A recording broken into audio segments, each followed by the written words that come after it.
Chapter 1. Standing on a street in Taiwan. Chun Ong silently swallowed a small transparent pill. Time suddenly seemed to slow down in his eyes. Some of the information in his surroundings entered his brain in a disorderly manner, making him feel very noisy and his mind a mess. However, as the effects of the pill took effect, his eyes quickly became clear. In his rapidly operating brain, all kinds of information were categorized and processed. Everything he saw and heard was processed by his brain in an orderly manner. Among them, he specifically picked out a few pieces of information. It was about 500 meters in front of him. A blonde foreign woman was talking to another foreign man with her tired eyes. Their voices were not loud, so when it reached Chinong, it was only as soft as a mosquito's buzz. However, under the analysis of his brain, this voice was abnormally clear in his ears. "Baby, don't be like this. Richard, I have to go." The two of them tugged at each other. In reality, Chun Ong already knew what they were going to say. In his current state, Chun Ong could pull out any detail from his memory, even if it was a movie he had watched when he was bored. Yes, to Chun Ong, this was a scene that had appeared in a movie. Lucy was also known as Lucy. It was a sci-fi movie released in the United States. The main plot of the story was about a silly girl who became a god. This scene was the opening scene of the movie. 3 days ago in the real world, Chun Ong was still an ordinary high school student, working hard for his college entrance examination. However, an accidental awakening of his special ability allowed him to transmigrate into a world derived from human fantasy works, embarking on a completely different path in life. Now he was a scientist with 13 PhD degrees in the world of Endless, a beneficiary of the NZT drug. His purpose for coming here was for the silver-white suitcase in the man's hand. Inside the suitcase was a new type of virus, CPH4. It originated from the human fetus growth hormone and had the effect of developing the brain's potential. In the movie, Lucy's body was invaded by a large amount of CPH4, causing all the cells in her body to be stimulated by the drug. Her brain development exceeded that of an ordinary person, from 20% to 40%, gradually reaching 100%, and finally becoming one with the universe. Of course, Chun Ang's goal was not to become one with the universe, but this kind of nature-defying drug was an excellent research material for him. Since he had also taken NZT, which also developed the brain, Chun Ong had a strong desire for this more powerful drug. He had taken NZT, which was slightly less effective in the world of Endless, and he clearly knew how tempting this state of increased brain development was. In the past, he could not understand the complex information he could not understand, the knowledge that he could not understand, and he could not understand the various types of knowledge that he could not comprehend. In modern society, knowledge was cheap and expensive.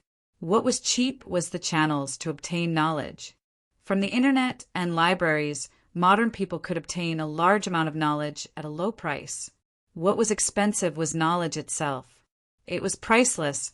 At the same time, CPH4, which allowed people to obtain knowledge, was also priceless. At this time, the two people in front of them were already quarreling. Richard suddenly handcuffed Lucy's hands, which made her very angry. She screamed, "Hurry up and untie this thing for me." "I can't do it. Mr. Jiang is the only one who has the key." Chun Ong had already walked to their side and suddenly said, "That's not it. Who are you?"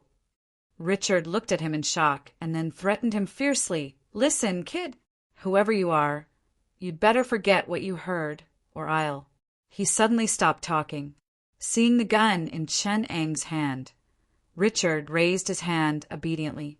Lucy, who was at the side, looked at this scene in shock. She nervously covered her mouth and sobbed. "All right, as long as you listen to me, I promise that you will all be fine." Chun Ang's voice was full of trustworthy charm. "Now get in the car with me." Using a little hypnosis technique, he made the two obediently get on the bus that was parked at the side. Chun Ong did not wait for Richard to sit down and hit the back of his head with his palm, causing him to faint on the seat. Lucy tactfully sat next to him and pleaded, "I don't know anything. No, actually, I just met this guy." "Lucy, it will be fine soon." Chen-ong comforted her. Soon, the car was driven to a building by Chen-ong. After locking Richard in the basement, Chen-ong brought Lucy to a huge laboratory. Looking at the cold instruments in the laboratory, the rows of flasks and test tubes, Lucy curled up uneasily and asked in a low voice, "Sir, can I go now?" Chen-ong patted the reclining chair in the laboratory and said to Lucy, "Now lie down here. I have to make sure that you forget something." Lucy heard this and pleaded, "No, sir, I promise. Lie down." Chen-ang's voice became cold. Lucy, who did not want to anger him, obediently lay down on the reclining chair with a sliver of hope. She watched as Chen-ong put his ear on the password lock of the silver suitcase and gently fiddled with it a few times. Then it opened. There were 4 packets of blue powder inside. Before she could see it clearly, her head felt heavy and she fainted. Chen-ong did not pay attention to her. He carefully picked out some of the 4 packets of CPH4 and anxiously put it into analysis. This substance would be secreted by the mother during the 6th week of pregnancy. It had an extremely magical effect on the development of the fetus brain. It was an important existence that gave humans intelligence. This crystal-like sapphire was a poison that would kill adults if they inhaled a small amount. If Chen-ong wanted to use it, it would take a long time of research. For this process, Chen-ong had a special technique. In the movie, NZT and CPH4 are 2 completely different things. But after the movie became reality, it's impossible to say that these 2 drugs have no similarities. The mechanism of their use and the effect on the brain must have some similarities. And this similar mechanism will be an important direction for me to improve CPH4. Chen-ong took a test tube containing CPH4 and disappeared from the laboratory.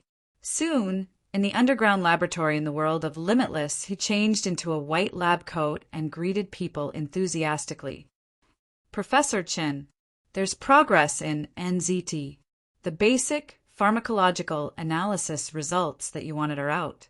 The team of experts is preparing."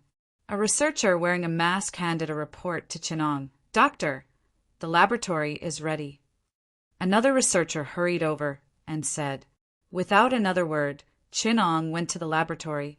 This was the best laboratory in the world of Limitless. It was enough to prepare NZT with higher precision. If not for the strong side effects, Chen-ang's brain could be developed to 40%. Of course, after 2 hours, he would become a retard. According to experiments, the different worlds that Chen-ong transmigrated to were relatively independent of time. In the world that he was not in, time was stopped. This made it difficult for him to use time acceleration to cheat. In fact, lifespan had become the second problem that Chen-ong needed to solve after the side effects of developing his brain. Bringing along Lucy's blood and CPH4, Chen-ong busied himself for the entire afternoon. The azure blue drug in front of him was his only achievement. The side effects of NZT have been reduced by half, but there's no progress in the research on CPH4. This only proves that Lucy's serum has a miraculous effect on alleviating the side effects of NZT. Looks like it's time to overclock a second time. Chen-ong furrowed his eyebrows. He called the accelerated state of the brain overclocking. The effect of the weakened version of NZT without side effects was normal overclocking. The normal version of NZT could be overclocked once. An enhanced version of NZT could be overclocked twice. In addition, there was a concentrated version that could be overclocked 3 times. This was what Chen-ong called the semi-finished product of the retard drug.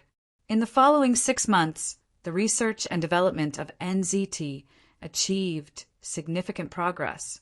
Not only did they achieve the side effect-free effect of overclocking once, but they also obtained a practical, low side effect overclocking twice. They also completed the preliminary research on the pharmacology of CPH4. However, its serious side effects still troubled Chen-ong. Lucy had been imprisoned in the world of Lucy for a week. With regards to this precious material, Chenong was extremely careful to keep her in a relatively good mood. He obtained a limited amount of blood. A few weeks ago, Chenong took the risk to extract a bit of stem cells from her spinal cord and brought them to the world of Limitless for further research. Now, it was almost time for the results to be released. Chenong observed the changes of NZT in the test subject's body. He furrowed his eyebrows in deep thought. He opened the experiment notes at the side and recorded. In the experiment, the efficiency of Eddie did not increase with the increase in concentration. On the contrary, the best effect could only be achieved with the appropriate concentration. However, when Eddie was injected into the whole body, its efficiency would suddenly increase again. This proved that Eddie did not only play a role in the brain, but was also closely linked to the whole body. Perhaps the ancient medical theories of China were correct. Not only was the brain and the spine the source of human intelligence, the theory of the human body and the theory of systems were also proven to exist. In the experiment of Eddie being injected into the internal organs, it confirmed the role of the internal organs in managing a person's emotions. This coincided with the theories of traditional Chinese medicine. Chenong picked up the plain questions beside him and flipped to the chapter on qi. He continued to write in his notes, "The rational development of Lucy and Eddie cannot be separated from the ancient medical wisdom of China. The side effect-free use of Lucy may be closely related to the qi in the human body. In this aspect, Master Jean and Master Gu can provide me with great help." "Professor, there's an important result." A researcher hurriedly ran over. "Looks like Lucy has given us a pleasant surprise," Chenong said joyfully as he strode towards the second laboratory. An old man with white hair saw Chenong and quickly walked over. He was still in the state of NZT. His eyes were clear and determined, but his voice was a little excited, which was rare. After NZT was improved, the biggest side effect was the suppression of human emotions. To be able to cause a reaction in a person under such a state, the actual emotions would be very intense. Lucy made us succeed. Under the influence of catalyst number 2, Lucy is unusually stable. We even made an unexpected discovery. He pointed at the liquid platform in the center. Chapter 2. Chenong spent a few minutes flipping through the research report in his hands. This is truly a miracle in the history of human evolution. The further development of the brain will allow us to become a different kind of existence. Chenong looked at the purple drug in front of him and exclaimed sincerely, "Unlike Eddie, Lucy's development of the brain is permanent, but it also causes fatal side effects. However, the second catalyst that you brought back can have a decisive effect on Lucy." From this, we extracted a weakened version of Lucy, reducing the side effects to a level that the human body can bear. This is a gift from God. The old man rambled on to express his excitement. The second catalyst was Lucy's stem cells that Chenong brought back. Eddie referred to the NZT drug, and Lucy referred to the CPH4 virus. Only Chenong knew the meaning of these code names. "How's the effect?" Chenong had to interrupt the excited old man. The old professor took a deep breath and immersed himself into a deeper level of overclocking. Only then did his eyes regain their calmness. "The effect is amazing. Professor, the test subject is maintained in the overclocking state and can even easily enter the overclocking state. As long as he concentrates, he can automatically enter the overclocking state without any assistance. According to our examination, his brain development has already exceeded 20%. This part is permanently activated, permanently, automatically entered. This was much more powerful than the enhanced version of Eddie.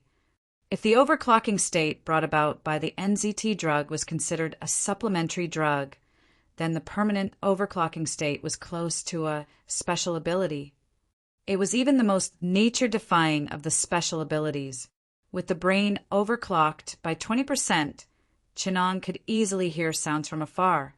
He could judge the distance based on the sound, predict the other party's actions, and automatically absorb a large amount of knowledge.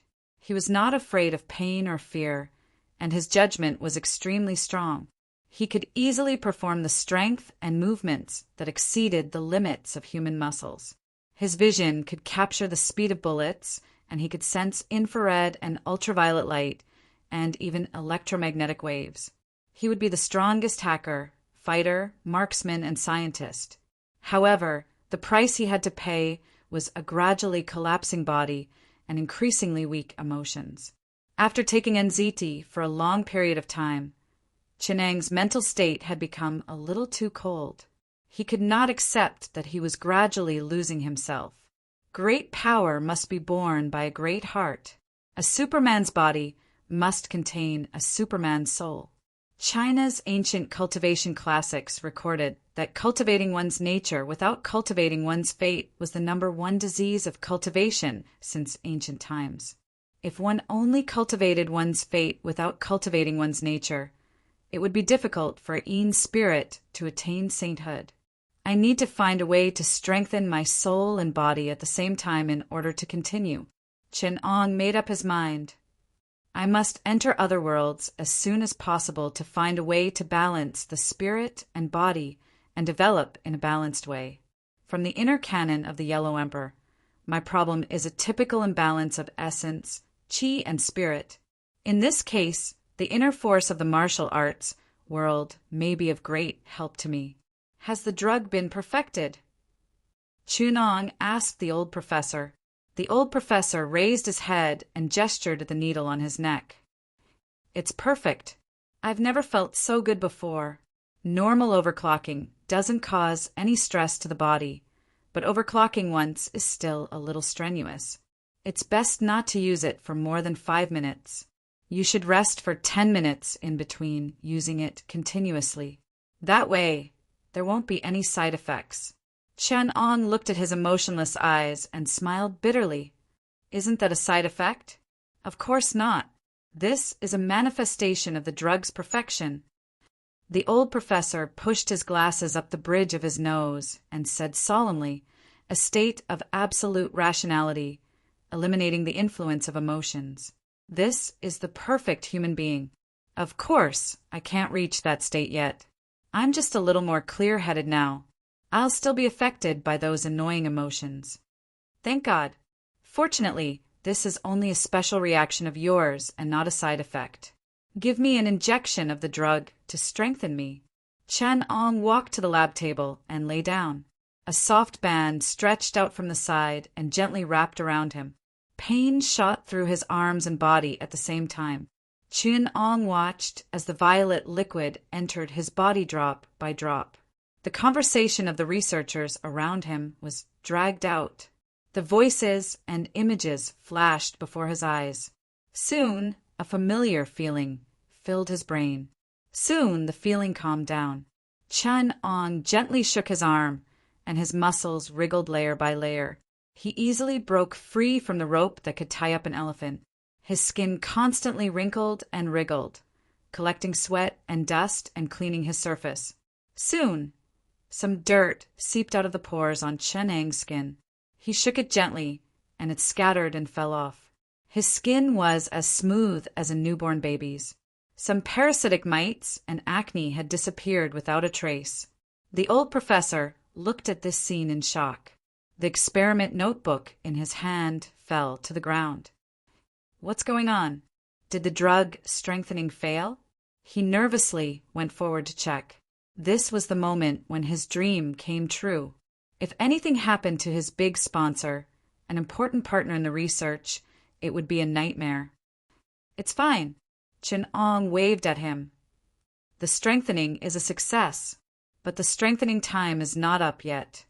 The drug needs at least 3 hours to take effect. You just injected it. Moreover, there have never been any experimental records of controlling microterminal muscles and nerve endings. This can only be achieved if the brain is at least 30% developed. The old professor waved his hands and feet. Even the overclocking state could not control his emotions. Suddenly, 2 streams of blood flowed out of Chun Ang's nose. He held his head and groaned. The frightened laboratory doctor rushed over to check on him.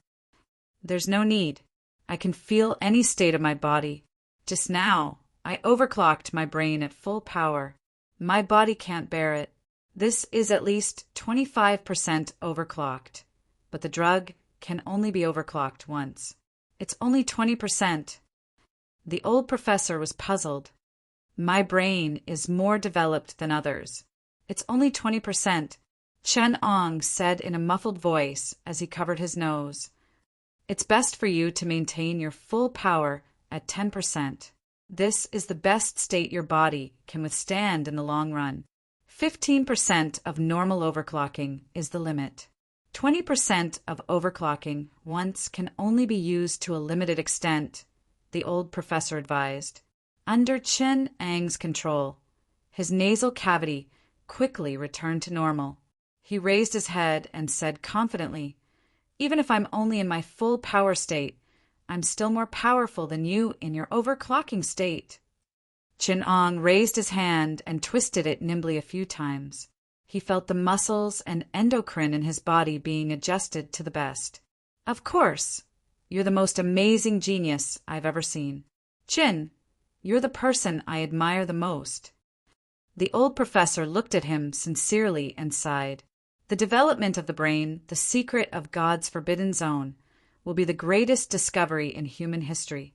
Only the sum of all the scientists in human history can match up to your contribution, Chin. The reason why I can see further than others is because I'm standing on the shoulders of giants." Chun Ong raised his head and looked at the old professor seriously. "Come up with a name for it." The old professor pointed at the violet liquid. "You're its creator, its father. You have this honor. Let's call it the Foundation Establishment Pill." Chun Ong smiled wickedly.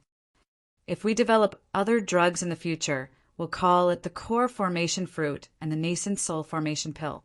We'll make it into a series. Perfect Basic Casting Medicine. It's a very suitable name." The old professor could not understand the Chinese joke. He nodded in agreement. "However, the series of drugs you're hoping for might not be realized. Overclocking 20% is already the limit of humans. It squandered the results of humans' evolution for tens of millions of years. If we go any higher, we'll have to wait until the next evolution of humans is complete. Only a few geniuses will be able to withstand it. Without a doubt, I'm that kind of genius." Chun Ong boasted with a smile. "I'm looking forward to it." The old professor nodded with a smile. A month later, in the training ground of the underground base, Chun Ong fired shot after shot at a target 500 meters away. He held a special pistol in his hand and emptied one magazine after another. Soon, several targets moved quickly. A small elevator imitated the trajectory of a flying bird and glided in the air. Chun Ang's shooting speed was almost without hesitation. Often, his eyes didn't even move as he fired in the direction of the target. His left hand quickly changed the magazine, and the gunshots were steady and continuous. After a box of ammunition was emptied, someone quickly ran to the target. Not long after, a voice rang out, "All 10 rings." A burly man in camouflage went to check it personally. He ran over and praised, "With just your shooting skills, you can deal with 5 fully armed Special Forces soldiers." Chun Ong changed into a small silver-white box and tied it to his arm with a thin belt. He waved his arm to test the feel of it and replied, "But no Special Forces soldier would only send an action team. With the support of logistics, intelligence, and tactics, they would be able to turn a sharpshooter into a sieve when they work together. But you don't just have shooting skills. You don't only have your own shadow behind you. The power of the consortium will make you have nothing to worry about," the burly man said meaningfully. With Chun Ang's current ability, he could only face a Special Forces squadron head-on. If he encountered a few more people, he would have to risk entering overclocking or use his special ability to escape. Even some tactical teams would be enough to cause him enough trouble. Of course, the premise was that Chenong didn't have enough resources and support. Otherwise, as a mad scientist by profession, his destructive power would increase geometrically according to the amount of resources and information he had. A massive army of tactical robots, tactical nuclear weapons, genetic weapons, and biochemical weapons would be enough to give a superpower a headache. Carrying a few darts, Chenong stood in the examination room. Soon, a red dot the size of a coin flashed in a corner, not far away. Chenong kicked the wall, and his body quickly flashed a few infrared rays. A dart shot out like lightning and nailed itself on the red dot. 2 more red dots moved quickly behind him. Chenong didn't even turn his head, and the 2 darts were nailed there. The red dots appeared faster and faster, but Chenong raised his hands and waved his hands to scatter a few silver lights, and none of the red lights escaped. In the next moment, dozens of red dots flickered in different places. Some were close, some were far, and some were in blind spots and bunkers. However, Chenong's body turned nimbly, and the silver box on his arm opened silently. As he spun, fireworks were scattered. Fireworks were everywhere, and there were tens of thousands of cold stars. The burly man's face showed obvious surprise. He rubbed his chin and muttered, "This lethality is already not inferior to a small-caliber automatic rifle. In the hands of an expert, the power of a cold weapon is not inferior to a gunpowder weapon." But soon he came back to his senses and sighed. "But it's not as good as a gun. Instead of practicing these, you might as well have 2 custom-made guns. But some places are not suitable for using guns. It will scare the people there. On the contrary, these are much easier to use." Chenong picked up a small crossbow from the small box and gestured. This crossbow has a longer range than a normal rifle. Its power is also far greater than a rifle. Most importantly, it is not eye-catching at all. The burly man looked curiously at the strange things in the box and reached out to touch it. "Don't move. There is a drop of poison inside that can poison a small town to death. There is also a machine cylinder that can explode 30,000 silver needles in an instant. Most importantly, the poison is smeared on the silver needles," Chenong warned him. F***CK. The burly man nervously retracted his hand. "Are you trying to assassinate the president?" "No, if you want it, just tell me." "Why use this kind of thing?" "Damn, how did you make this kind of thing?" "I call it the heart-piercing bone nail." Chenong put away the box and sternly said, "My research lab is omnipotent." Chapter 3. After Chenong arrived in the world of the smiling, proud swordsman, he was not in a hurry to go to Mount Hua. Instead, he dressed as a barefoot doctor and treated patients along the way to Mount Hung. At the same time, he tried to get in touch with people in the martial arts world.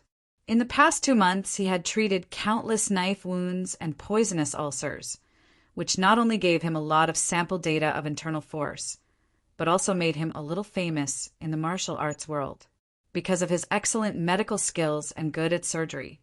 Especially 1 month ago, he cut open the abdomen of a child who was poisoned by a venomous insect. He suddenly became famous and got the nickname Sai Huarua in the martial arts world. This made Chenong a little speechless. On this day, Chenong was correcting a man who was practicing external martial arts.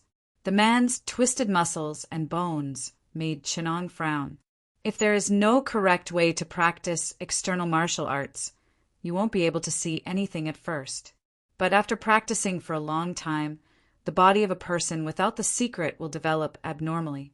The few incantations I've obtained are all incomplete like this. They all lack the core breathing method. Chenong took a few steps back and made a strange, stretching posture. He told the man, "Do this posture like me." The man tried hard to stretch his body, and his muscles were almost twisted together. But he still endured the pain and looked at Chenong carefully. Suddenly, Chenong moved like lightning and heavily punched the man's body. Before the man could react, Chenong ruthlessly punched his lower abdomen. The man's back immediately bent, and he cried out in pain. He staggered and was about to fall to the ground, but Chunong still didn't let him go. He strode forward and elbowed the man's neck, hitting him so hard that tears flowed out of his eyes. The man was not willing to give up. He struggled to get up, but when he moved his hands and feet, he was surprised to find that the pain and stiffness in his body seemed to have disappeared without a trace. Before he could think clearly, Chunong raised his leg and slapped him in the face.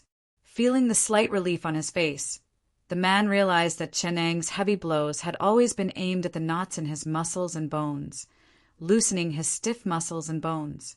So cool. It feels so good.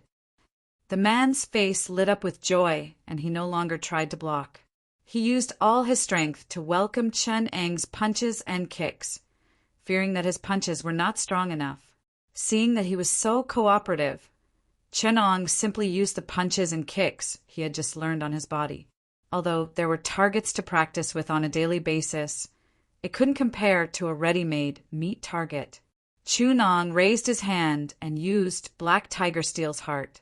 He felt that the movement of his muscles was a little unnatural, so he adjusted it slightly and used Black Tiger Steel's heart again. With his amazing learning ability, Chunong had memorized many widely circulated fist techniques in Jianghu from the martial artists who came to treat him.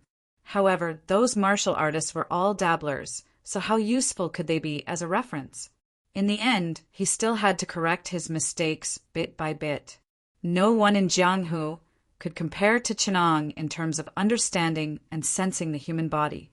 With just a few punches, Chunong's Black Tiger fists had already changed. He didn't force his muscles to exert force according to the most optimal results. Instead, while retaining the essence of Black Tiger fists, he modified the fist technique to be the most suitable for himself. In just a short while, Chunong felt a subtle flow of heat surging through his entire body. Just by practicing the fist technique, Chunong already had a sense of qi. If those martial artists who had just started practicing for 3 to 5 years were to find out, they would definitely stomp their feet and stomp their chests, shouting that the heavens were unfair. However, the reason was very simple. The qi in the sense of qi referred to qi and blood. The so-called itchy and swollen feeling was nothing more than the stimulation given to the human body by the circulation of qi and blood. In the end, it would still be reflected in the human body. In this aspect, no one could compare to Chunong, who had entered a complete state. From the moment he started practicing the fist technique to the moment he had a sense of qi, Chunong had only used half a quarter of an hour. Now he had already let go of his hands and feet. Every strike carried a weak vibration force. Every time he hit the man's body, he would always hammer the man until his whole body went limp. It was extremely refreshing, and his face was full of excitement from being hit. So refreshing, so refreshing. A little harder, a little harder. The man was rolling on the ground after being hit by Chunong, but he kept shouting excitedly, F***CK, I've met a pervert. Chunong's back was a little numb, and for a moment he did not dare to continue. When the man saw that he had stopped, he quickly crawled to his feet and was about to hug his thigh. However, he was kicked several feet away by Chunong, who was disgusted by the cold. His body hit the high wall heavily, and he moaned happily before passing out. F***CK, did he awaken some new attribute? Looking at the man lying in the corner with a flushed face, Chunong felt extremely disgusted. If he had known that this would happen, he would not have used this method. Actually, acupuncture would have sufficed. For a moment, he coveted the advantage of being a free target, but in the end he had disgusted himself. At this moment, a sweet voice came from behind. Sister Elin, let's go to another medical center. Chunong turned around and saw 11 or 12-year-old girl wearing a red dress. She was looking at him charmingly, as if she had seen something strange. This somewhat hurt Chunong.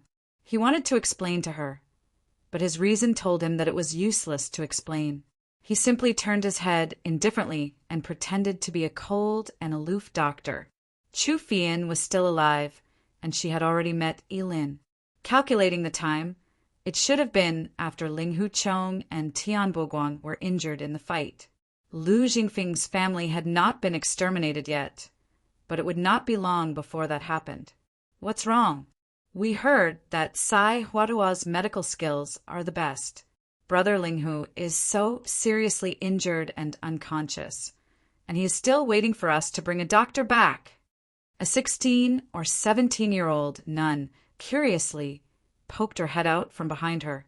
Seeing Chen Ang's attire, she put her palms together and said eagerly, "Doctor, can you come with me for a house call?"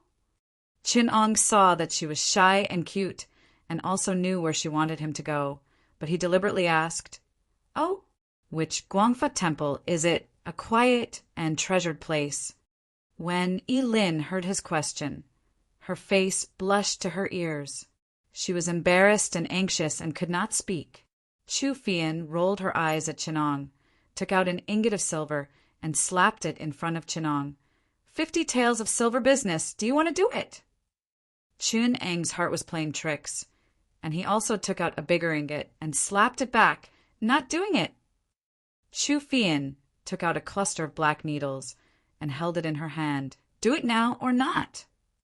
Unexpectedly, Chen Ong raised his hand and a silver light flashed. Chu Fian's wrist went numb, and she could not hold the large cluster of black blood needles, and they fell to the ground. Yilin clearly saw that a silver needle as thin as a cow's hair was nailed straight into the numbing acupuncture point on Chu Fian's right wrist. That was just an ordinary acupuncture needle, light and soft. Even if an ordinary doctor held the needle in their hand, they might not be able to pierce into Chu Fian's wrist. But Chenong was not close, and yet he could shoot the needle in. His eyesight and wrist strength were really terrifying, and the accuracy of the acupuncture point and the superb acupuncture technique was even more shocking. Yilin then knew that this Sai Huadua in front of her was not a person with an undeserved reputation. Chu Fian tried to pull out the silver needles, but the moment her right hand moved, the silver needles trembled, and she felt sore and numb. She did not have any bad intentions, but after suffering such a big loss, she felt wronged. The tears in her eyes flowed down like pearls from a broken necklace. She was originally only 11 or 12 years old, and was still a little girl. Her tears made Chenong at a loss. "Don't cry.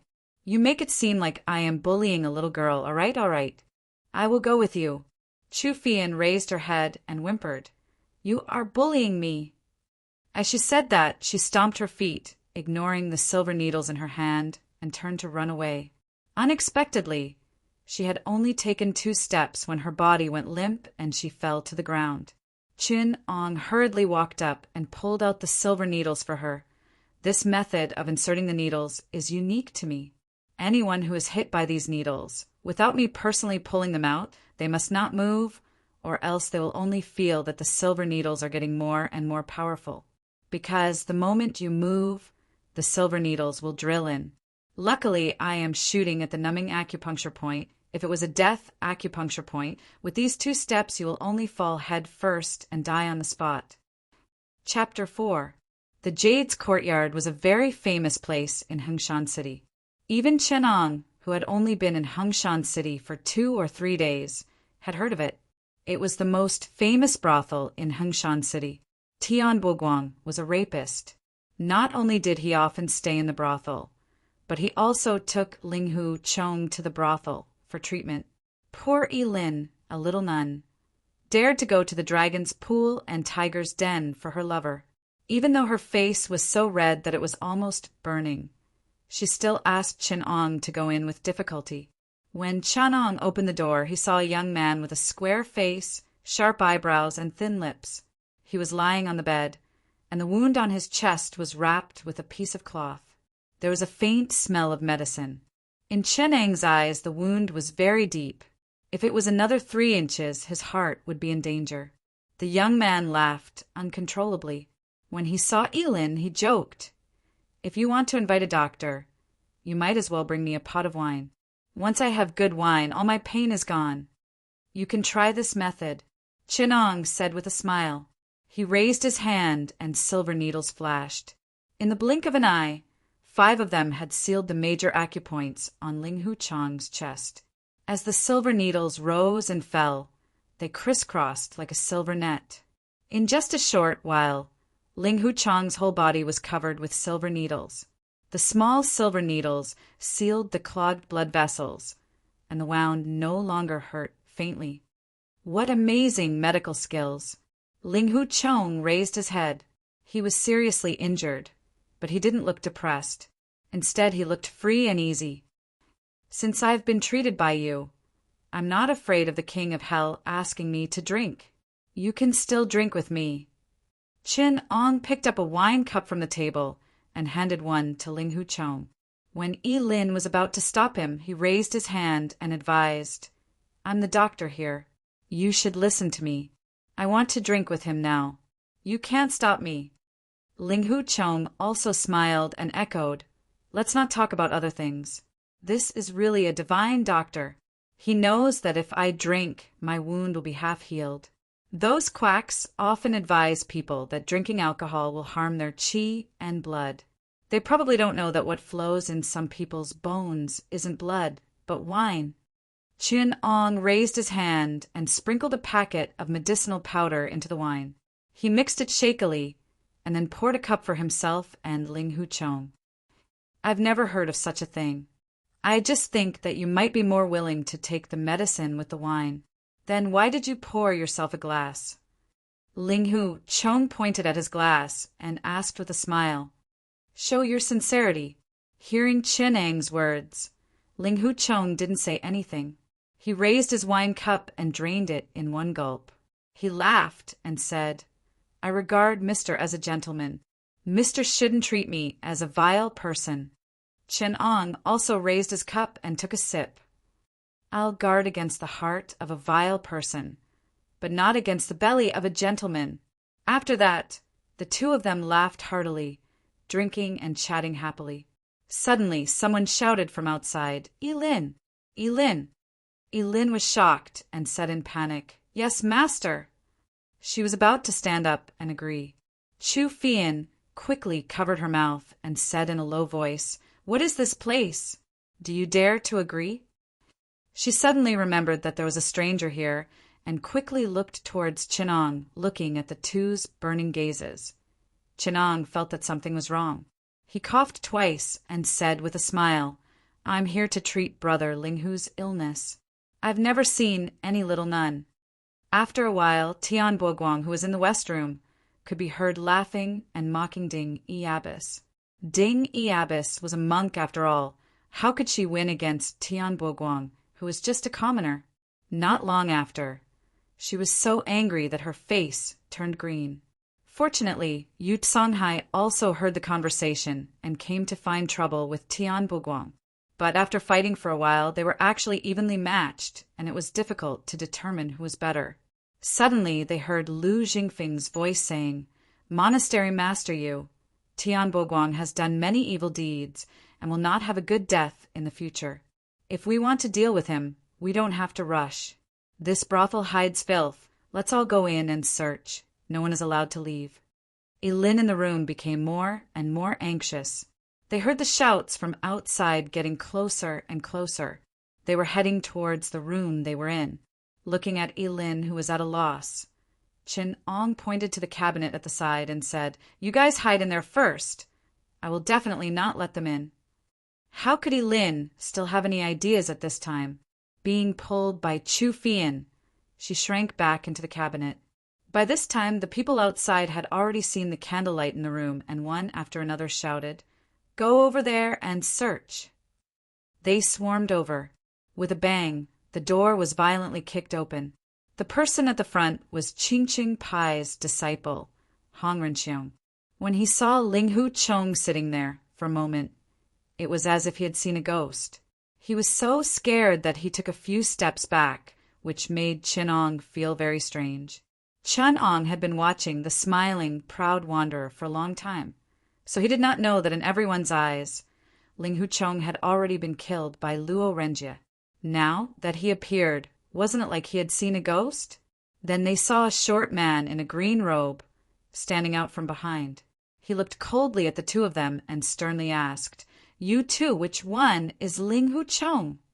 Chen Ong glanced at his face and pretended to be shocked and said, "Where did this child come from, actually entering this brothel? His parents really deserve to be beaten.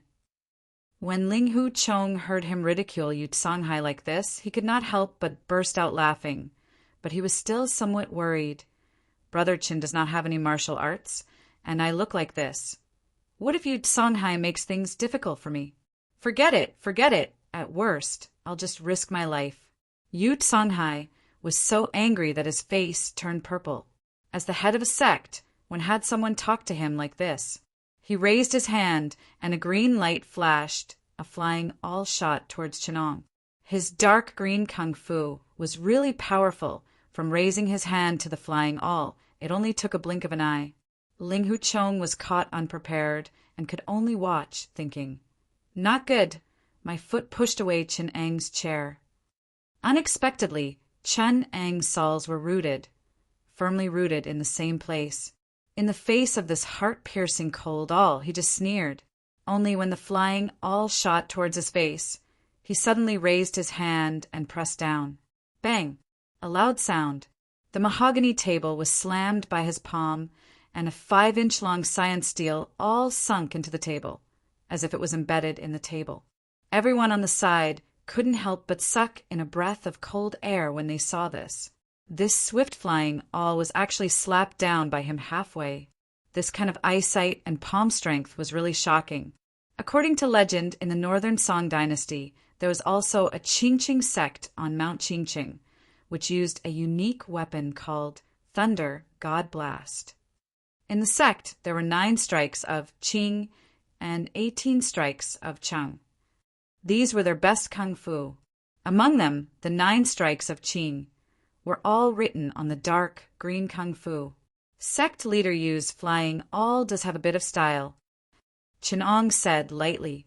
A trace of astonishment flashed in Yu Songhai's eyes. Apart from his Qingcheng sect, he had never heard of anyone else who knew about these old rumors of the martial arts world. But seeing that Chenong was so familiar with them, he did not seem to be a stranger. If such a person was not born in a holy land of the martial arts world with a long history, then he must have obtained the orthodoxy left behind by his predecessors. Speaking of which, this is related to a case of the martial arts world.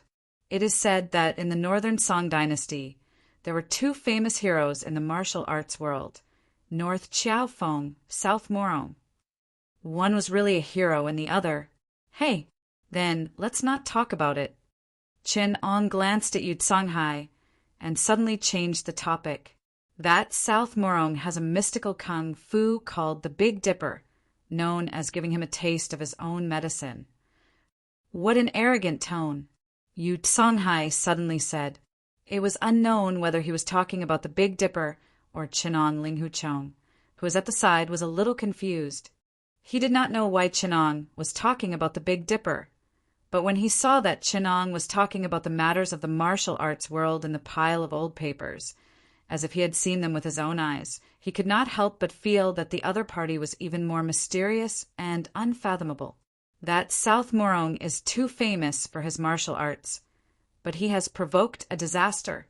Some famous experts in the martial arts world have actually died under their own unique moves, and for a time the martial arts world is in an uproar. Young man, don't talk nonsense here. What does this have to do with my Qingqing sect? Yu Songhai interrupted him and asked sternly, "Oh, don't be anxious. This Qingqing sect leader is just a background. He is one of the famous experts who died under their own unique moves, the so-called passerby. However, because of the 9 strikes of Qing and the 18 strikes of Cheng, his fame has spread far and wide." Chun Ong said with a smile, clapping his hands. Chapter 5. Yu Songhai was already furious to use this special skill.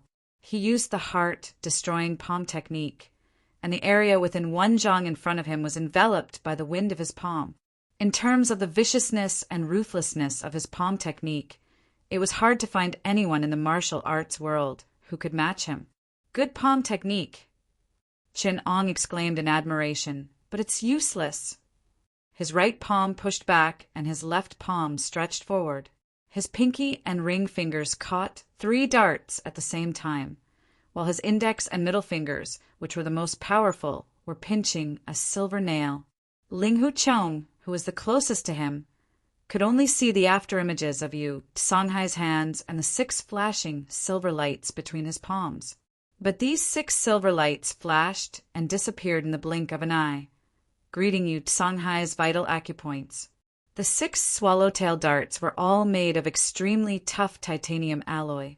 During high-speed movement, their aerodynamic shape was simulated by a large computer, giving them unparalleled balance. Under Chin Ang's exquisite technique, even a rock could be pierced through, and they had other wonderful uses. Yu Songhai naturally didn't dare to take them head-on. Just by hearing the faint sound of the darts rubbing against each other, he understood that taking them head-on was absolutely an act of suicide. With a flip of the cloak on his body, a fine iron mask covered his vital parts. This was also his unique martial art. It was a strange, face-changing technique that he had learned from the Sichuan trick. Coupled with the specially made cold iron mask, it was his trump card that he did not reveal to others. The cold iron mask was easily pierced through like a thin piece of paper, but the swift and fierce momentum of the darts also slowed down slightly.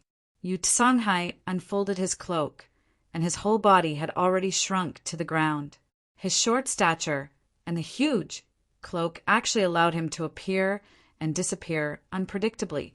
The darts only pierced through the cloak, but didn't hurt him at all. To be able to combine magic tricks and martial arts so perfectly, Yu Songhai could also be called a strange genius. But not long after he was happy, he heard a soft rustle behind his head.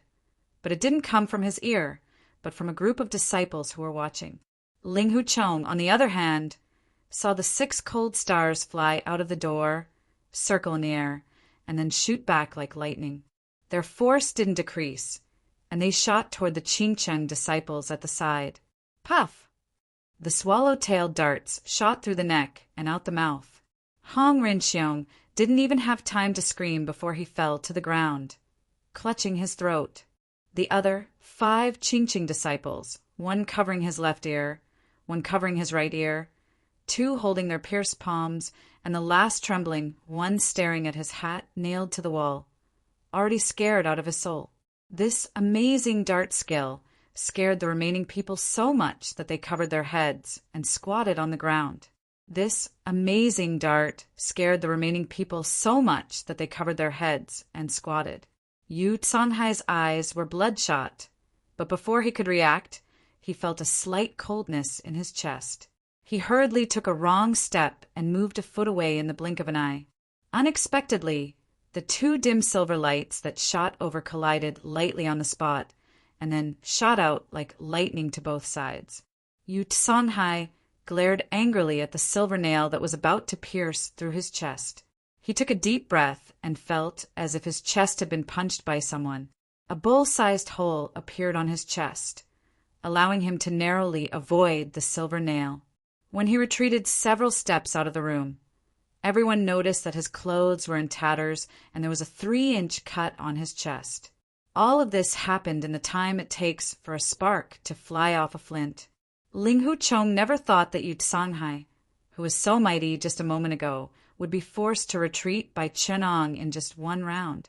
Just 6 darts and 2 silver nails were enough to make the Qingcheng sect disciple lose his fighting spirit. Piercing the forest and striking the swallow, shooting star chasing the moon, looking back at the moon, silver star scattering. Yu Songhai didn't show any shock on his face. He forced himself to remain calm and recited the name of Chin Ang's hidden weapon technique. Which sex expert are you from?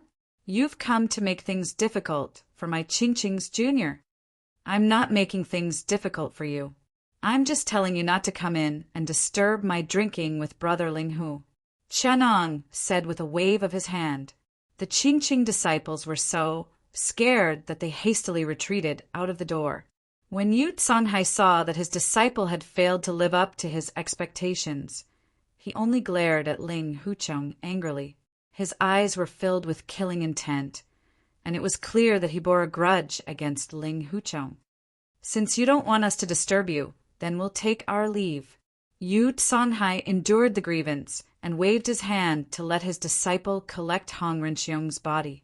He forcibly swallowed his anger. "Wait." Qin Ong refused to let him go. Yu Songhai was so angry that he threatened, "What else do you want? Do you want to shed all pretense of cordiality with my Qingqing?" His tone was faintly unkind. When Ling Hucheng heard it, he knew that Yu Songhai was using the tiger skin flag of the martial arts whirled again. With Ding Yi and Lu Jingfeng holding the line, he wasn't afraid of Chen Ang's hidden weapon technique. "You've disturbed my banquet. Do you think you can swagger away just by saying a word? How can there be such a reason in the world?" Chen Ong sneered. When he saw Yu Songhai's flickering eyes, he knew that he had lost his courage. Most of his hidden weapon technique just now was just learned from Yu Songhai. How could he let go of this ready-made living teaching material? When other people learned martial arts, they all had to kowtow to their master and work like a cow or a horse for their sect. Only when their master was in a good mood could they get 1 or 2 true teachings. If they begged like this, they could only learn some superficial knowledge. If they met the master's mistresses who had a powerful background, they would be beaten down in 2 or 3 years. Even if they had an amazing encounter and obtained a secret manual, they had to be on guard against their predecessors who had left something behind and tampered with and concealed the key points. From the famous sect's disciple Mei Chaofeng to those third-rate martial artists who came to seek medical help, they had all been tricked by this. Unlike Qin Ong, as long as he fought with someone, he could learn their trump card in 2 or 3 rounds. It was equivalent to his opponent teaching him step by step, and he definitely did not have to worry about them hiding it. It could only be said that the all-around Chen Ang's learning and comprehension ability was completely cheating. When Yu Songhai used the flying all to shoot at Qin Ong recorded Yu Songhai's unique technique under overclocking. He even deduced a few moves that he did not think of. As a result, when he shot back with the learned technique, the original owner could not recognize it. It was also because Qin Ang's understanding of inner force was insufficient. Otherwise, he wanted to show a set of heart-destroying palm to Yu Songhai to let him know that there were also male and female heart-destroying palm. His female heart-destroying palm would not be powerful if she met a male. But before Yu Songhai could speak, Ding Yi Abbas and Lu Jingfeng hurried over. Qin Ong put down his hand in disappointment. This fight probably would not happen. He did not expect Yu Songhai to swallow his anger, but there was someone who did not want him to back down. Shorty Yu's cowardice is really eye-opening. I must let everyone see that in Qingqing's martial arts, cowardice is number 1. If cowardice doesn't work, then cowardice. Ha ha ha. A hoarse voice suddenly came out, coming from the left and right, making it difficult to hear the direction. Where did this coward come from? How dare he be so presumptuous here? Yu Songhai could not bear it anymore. He raised his sword and scanned the surroundings. Unexpectedly, before that person could speak, a hunchback in the corner shrieked, "Yu Songhai, you are so shameless!" That little hunchback arched his back and looked at Yu Songhai with a face full of resentment. His gaze seemed to want to devour someone. Others did not know who he was, but Qin Ong knew his background very well. That little hunchback was the most tragic character in the original work. His parents died, his entire family died, and he killed his father-in-law, Lin Pingji, young hero Lin. He was a typical example of a lone star plagued by 5 evils. Not only did his entire family die, he married a wife, and even the entire Yu clan died. Of course, Lin Pingji's parents were still alive. He was still a kind and somewhat foolish boy. He was not the same person as the cruel and ruthless Lin Pingji in the future. In the past, when he was in school, Qin Ong sighed with emotion at his tragic experience. He was often curious if there was no specious swordplay. Then what direction would Lin Pingji's life take? Would he let go of his hatred and become an ordinary person, or would he vow to take revenge and then die in the hands of Yu Buchuan? Lin Pingji was here, so Yu Buchuan was not far away. In addition, there was also Mu Gaofeng, who was hiding on the side and causing trouble. The scene was very lively. If Chenong did not make a move, Lin Pingji would either be taken away by Mu Gaofeng or protected by Yu Buchuan. In any case, nothing would happen to him. Or it could be said that before they found the Bixia sword play, Yu Buchuan would not let anything happen to him. Chapter 6. Mu Gaofeng, who was hiding in the dark, had been discriminated against for a long time because of his ugly appearance and physical disability. Over time, his mind became distorted and narrow-minded. He and Lin Pingji were hiding in the dark, so they saw everything that happened before. When Mu Gaofeng saw that Chen Eng's hidden weapon was so sharp, he thought of a vicious plan. He asked Lin Pingji to go over and scold while he secretly provoked Chenong and Yu Songhai to turn against each other. It would be best if the 5 Mountains sword sect was involved, so that the water in Hengshan City would be even more chaotic. His repeated scolding made Yu Songhai very angry. If not for Lu Jingfeng and Ding Yi Abbas stopping him, he would have torn Lin Pingji, this little hunchback, into pieces. However, Lin Pingji had already regarded Chenong as his only hope for revenge. In addition, he hated Yu Songhai to the core, so the more he scolded, the more vicious he became. Later, he simply forgot about provoking Yu Songhai and just wanted to vent the anger in his chest. He thought that even if he was killed immediately, he would have no regrets. Chenong glanced at him, pointed at him, and sighed, "Why don't you cherish your life? Your parents risked their lives to save you, thinking that you could live a peaceful and happy life and get away from this pool of muddy water. You want to take revenge and save people, which is also a kind of filial piety. No one can say anything wrong with you. However, you haven't taken revenge yet. You want to lose your life for a moment of anger, which makes people feel that it's not worth it." Lin Pingji scolded until his blood was boiling. When he heard Chen Eng's words, it was like a basin of cold water was poured on him. Thinking of his unfilial behavior, he couldn't help kneeling on the ground with tears and snot flowing down his face. Pingji was young and impulsive. "I killed old dog Yu's evil son, so he wanted to settle the score with me. Even if I was killed by him, I didn't feel the slightest bit of resentment. I just thought that I asked for it and got it. However, my father, Jiaxiai, is innocent. He wanted to settle the score with me for killing my son, causing my family to be ruined. How can I not hate him? First, I hate this old bastard for being vicious and merciless, doing all sorts of evil. Second, I hate myself for being young and ignorant, causing harm to my family. Let him kill me. This can be considered my second revenge." Chenong shook his head when he heard this and sighed. "You only know one side and not the other. If you really think that Yu Songhai wants to kill your entire family only for the sake of taking revenge for his son, then you're gravely mistaken." "What?"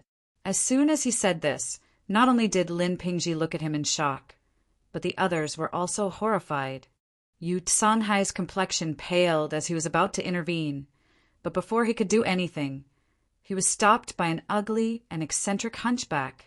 The hunchback lifted the messy hair on his forehead and said with a smirk, "Monastery master Yu, don't be in such a hurry to silence them." When Mu Gaofeng heard the news, he couldn't help but show himself. Yu Songhai looked at Mu Gaofeng and then looked at Chenong. He knew that he couldn't stop the two of them from joining forces.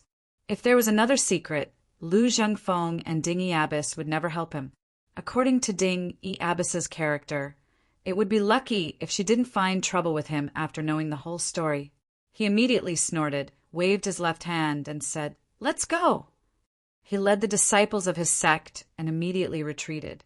Ding Yi Abbas and Lu Zhengfeng led the nuns of Hong Mountain sect and the disciples of Hong Mountain sect to stand where they were. In addition, there was also Yu Buchuan, who no one knew except for Chenong, hiding at the side. When Lin Pingji suddenly heard the secret, he couldn't care about anything else. He struggled to plead with Chenong, Senior, Please tell me the reason. Tell me the reason. His voice was so sad that people couldn't help but sigh for him. Ling Hu Chong was next to Chinong. When he saw this situation, he quickly helped him up. He had always been chivalrous, so he also pleaded with Chinong on behalf of Lin Pingji. Brother Chin, if it's not a problem, there's no harm in telling him. Since I pointed it out, I will not tell him. But I have to tell the whole story from the beginning. Chinong said slowly, "You should know that there are 5.5 miraculous martial arts in this world. They are the best in the world, and few people can resist them. As long as you can practice one of them, you can't say that you can dominate Jianghu, but it's not difficult to make a name for yourself and show off for a while." "Oh," Ling Hu Chong said doubtfully, "other than Shaolin temples, I Ching Jing, and Wudong sect's Taiji scripture, which martial arts can be compared to them?" Shaolin and Wudong are indeed the current martial arts world's two miraculous martial arts. I Ching Jing and Taiji scripture are indeed one of the 5.5 miraculous martial arts I mentioned, but to say that they are unparalleled is not necessarily true. Chinong raised his wine cup and filled it for the two. Everyone laughed. They didn't think that there was any martial arts that could be compared to these two miraculous martial arts world's two miraculous martial arts. They only thought that Chinong was young and arrogant with shallow knowledge and was just talking big. However, Yu Buchuan, who was hiding on the side, focused his attention and listened attentively. Chuan-ong smiled and said the former cult leader of the evil cult was famous, and the martial arts he practiced was one of the 5.5 miraculous martial arts. Ling Hu Chong shook his head in puzzlement. The former cult leader of the evil cult, Ren Wuxing, was admittedly highly skilled in martial arts and rarely met a worthy opponent, but no one knew what kind of martial arts he practiced. Even if it was very profound, I'm afraid it would be difficult to compare to the I Ching Jing and Taiji scripture. Brother Chen's words are indeed exaggerated. The disciples brought by Lu Jingfeng and Ding Yiabis were whispering to each other. Obviously, they were extremely disdainful of Chun Ang's words and were laughing in a low voice. On the contrary, Lu Zhengfeng and Ding Yiabis, who were more knowledgeable, looked at Chinong with a serious face and vigilantly looked at him. Brother Linghu has really underestimated this miraculous martial art. Perhaps in terms of its profoundness, it is not as profound as Shaolin and Wudong. But after mastering it, its power and frightening aspect is even above those two. Chin-ong said with a slight smile, "What's so frightening about it?" Ling Hu Chong looked curious. Chin-ong raised his wine cup, pointed at it, and said, "For us, when ordinary people practice martial arts, it is like accumulating water in this wine cup. We have to diligently practice every year and every month to accumulate some inner strength. It is like using a cup to collect 1 or 2 drops of dew every day. Only after a long period of time can we cultivate a body of inner strength. This is natural. There is no shortcut to cultivating inner strength. No matter how good one's aptitude is or how talented one must also practice every day and increase one's power bit by bit." Ling Hu Chong answered as if it was a matter of course. "Then, if there is a martial art that can plunder other people's power and refine it to increase one's own cultivation, wouldn't such a martial art be called a miraculous martial art?" Chin-ong said leisurely. As soon as his voice fell, the disciples of Mount Hung and Mount Hung were aghast. Even Ling Hu Chong, who had always been free and easy, stood up nervously. Only Lu Zhengfeng and Ding Yiabis were able to remain calm. This was not because they were well educated, but because they already knew about this news. When they first heard it, they were not much better than Ling Hu Chong. The people of Jianghu all regarded inner strength as their lifeblood. If their inner strength was destroyed, it would be more painful than killing them with a knife. Ren Wuxing's demonic martial art had indeed stirred up a great storm in Jianghu. If Ren Wuxing hadn't died, the disciples of the 5 Mountain Sword faction would have been pinched by their ears by their master, who repeatedly emphasized the power of the absorbing star's great skill. After a long time, the disciples of the 5 Mountain Sword faction regained their senses. They wanted to refute Chen Ang's nonsense. But when they saw their sect leader's gloomy expression, they believed him by 80%. Ding E. Abbess put her palms together, chanted the name of Buddha, and said in a deep voice, "Benefactor is right. I wonder what is your relationship with Hierarch Rin? Why are you so clear about these old matters?" These matters were already the secret knowledge of several major sections. Presumably, the new hierarch of the Sun-Moon God sect wouldn't easily reveal these matters of the former hierarch. This made Ding E suspicious of Chen Ang's background. After all, it was hard to believe that an expert who appeared out of nowhere and could force Yu Songhai to retreat had no background. Who is Rin Wishing? He doesn't deserve to be related to me. Chen Ang's tone was so big that it scared people to death. It was as if he didn't put Rin Wishing in his eyes at all. In fact, he really didn't put Rin Wishing in his eyes. He really looked down on a person who cultivated a third-rate martial art like the Absorbing Star's great technique. Although Chen Ang said that the Absorbing Star's great skill was a miraculous skill, in his heart, the Absorbing Star's great skill was not even worthy of carrying the shoes of the muscle-bone strengthening scripture and the Tai Chi scripture.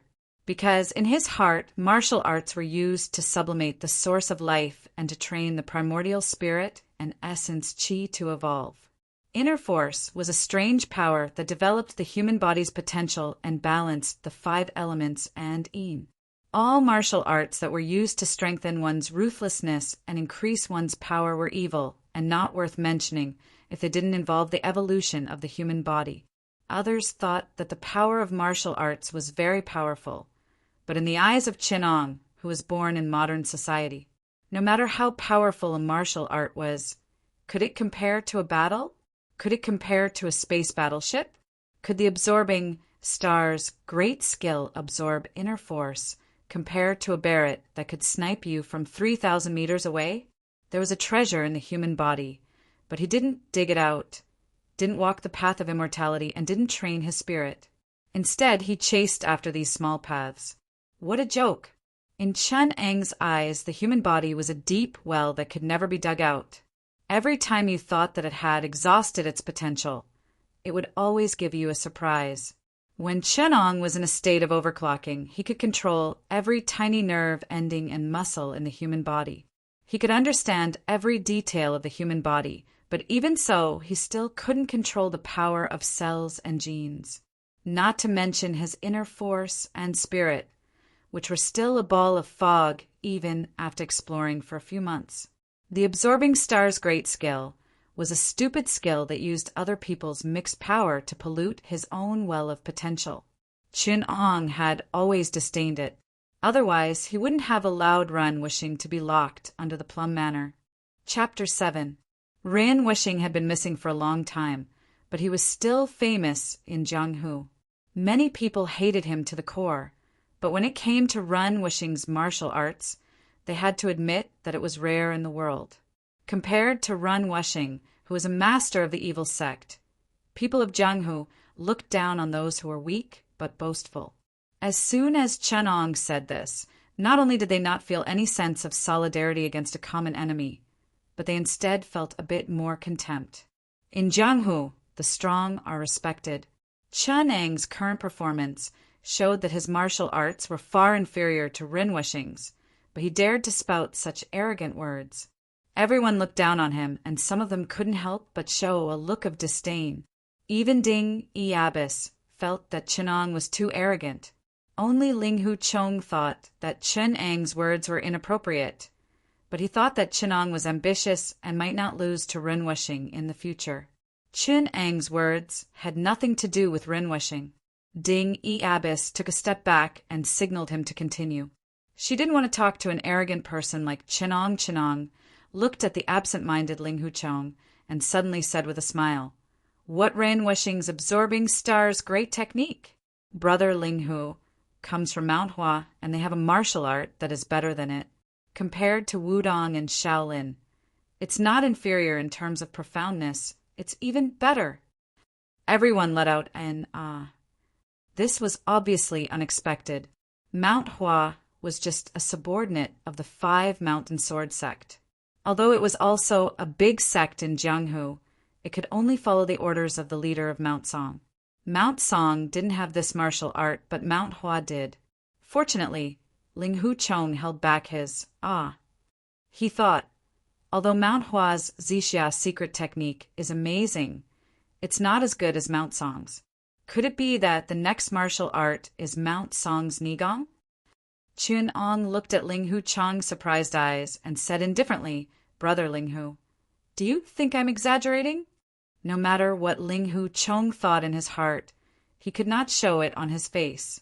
If the people of Jianghu knew about this, they would say, Mount Hua sect's martial arts are only average, and even their sect leader's eldest disciple looks down on them. That would make him a sinner of the Huashan sect, and Yu Buchuan would never forgive him. He quickly said sincerely, "Brother Chen is right." In a place where he couldn't see, Yu Buchuan pursed his lips, obviously not very satisfied. When the purple cloud divine power is first activated, it is indistinct like clouds. However, the accumulated force is extremely tenacious. In the end, it is overwhelming and unstoppable. Compared to the absorbing star's great skill, compared to the Tai Chi scripture, it is more tenacious. Compared to the muscle bone strengthening scripture, it is superior to the Qi absorption great skill in terms of purity. Compared to the Tai Chi scripture, it is superior to the muscle bone strengthening scripture. Of course, this was only the muscle bone strengthening scripture and Tai Chi sutra of this world. If it was the Tai Chi of Zhang Sanfeng's era or the muscle bone strengthening scripture of Sweeping Monk's era, you wouldn't be able to catch up. Chen Ong thought in his heart. Ling Hu Chong was ashamed and thought, the martial arts of my own sect are not as good as Brother Chin, an outsider. I really shouldn't have. He respected Yu Buchuan very much. When he heard about Yu Buchuan's ability, he was happy for him from the bottom of his heart. Of course, Yu Buchuan, who was hiding in the dark, might not be happy. Lu Zhengfeng, who had not spoken for a long time, suddenly asked, "Little brother, you said that the purple cloud divine power is so powerful, but why is the evaluation of it not high in Jianghu?" Chen Ong glanced at Ling Hu Chong. "This is not easy for me to answer." When Ling Hu Chong saw Chen Ong looking at him, he suddenly understood and said, "Brother Chen said that the power of the purple cloud divine power is peerless, but it is not famous. Naturally, it is because of the problem of the successor. He took into account that I am here and refused to speak ill of my master. When he thought that Yu Buchuan might not have been able to practice it well, he wanted to defend him, but he did not know where to start. Should he say, the purple cloud divine power is rubbish, my master is powerful, so he made a name for himself? Fortunately, Lin Pingji saw Ling Hu Chong's embarrassment and quickly asked, "Sir, the 4 extraordinary martial arts that you mentioned are extremely powerful, but what does it have to do with the hatred of my Lin family?" "Don't worry, it will be revealed next." Chen Ong waved his hand and said, "This 5th extraordinary martial art, even if you have not heard of its reputation, you have all heard of its successor. From the leader of the devil cult, Dongfang Bubi, to Lin Yuantu of the Fu Wei escort agency, they are all descendants of this divine martial art. Even the division of the sword Qi of Mount Hua is related to this divine martial art." Hearing the name Dongfang Bubi, the crowd was in an uproar. Although they were at odds with the Sun Moon sect, they were still impressed by Dongfang Bubi's martial arts. When Ling Hu Chong heard the words division of the sword Qi of Mount Hua, he was puzzled. Just as he was about to speak, he heard Lin Pingji say in a trembling voice, "That extraordinary martial art, is it our Lin family's Bixia swordplay?" Hearing the name Bixia swordplay, Ding Yi Abbess, Lu Zhengfeng, and even Ming Tuo of the northern frontier, Gao Feng, were shocked. Their eyes were suddenly filled with realization. Yu Buchuan, who was hiding in the dark, clenched his fists and looked at Chen Ong with murderous eyes. Ming Tuo of the northern frontier immediately thought that Yu Songhai was willing to concede under the watchful eyes of the crowd and not tear the enemy who killed his son in two. There must be a great conspiracy. How could a person like Yu Songhai give up so easily? Most likely what that kid said was right. The Bixia swordplay of his Lin family was indeed a great, extraordinary martial art.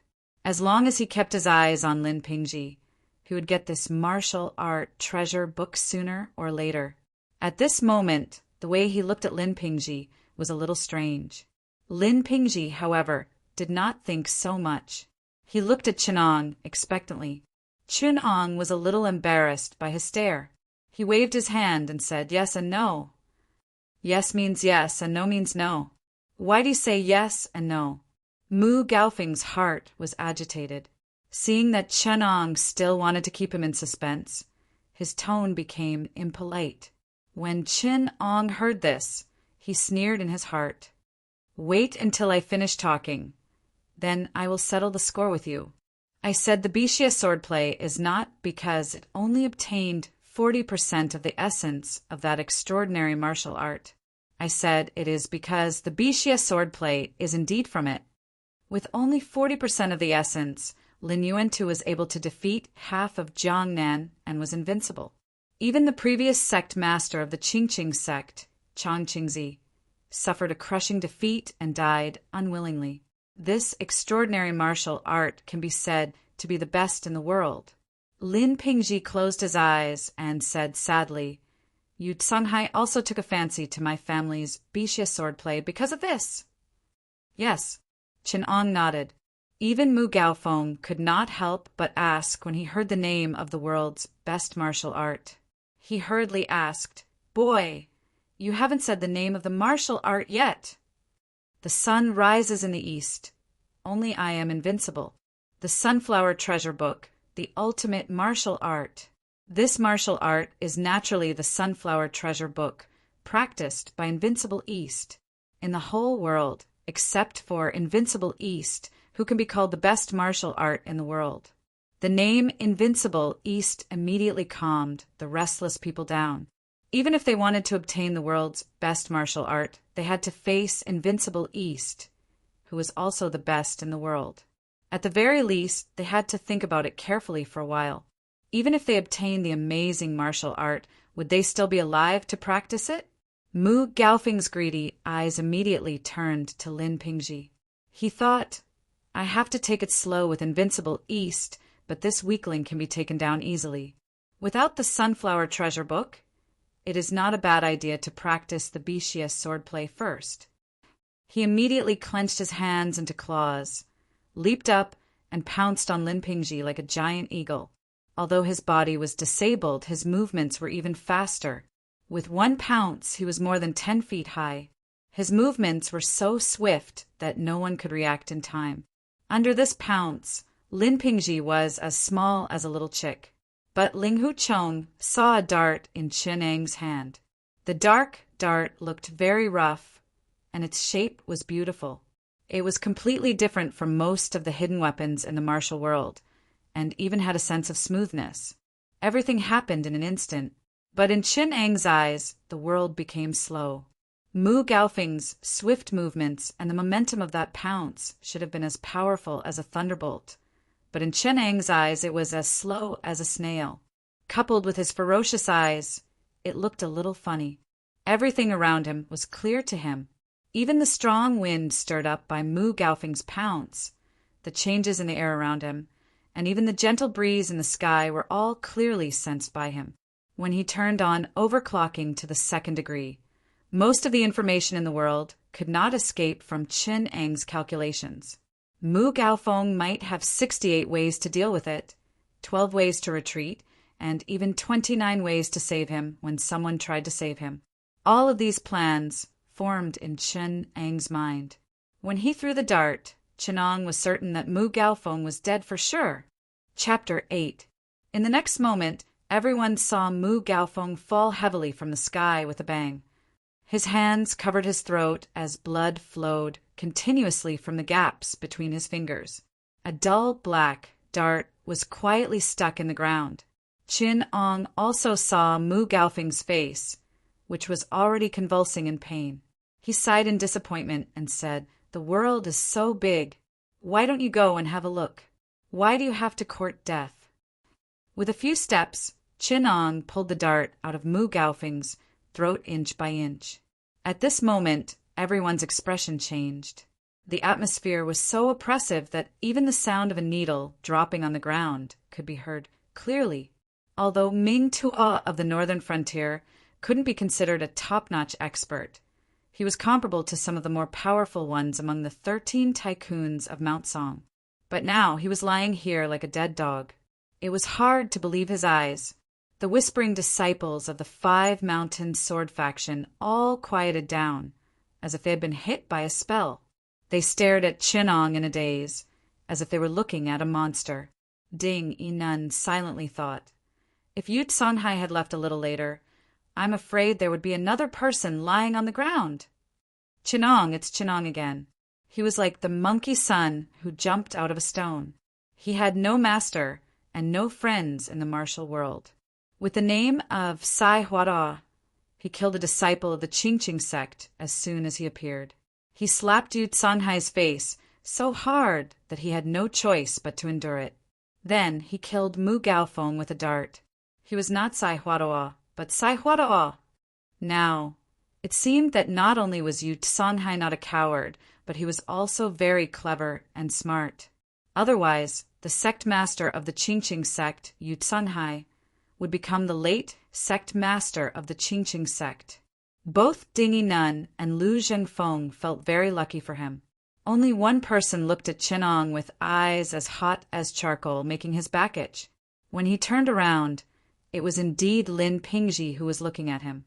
Lin Pingji's eyes were brimming with hope, as if he saw the hope of saving his parents.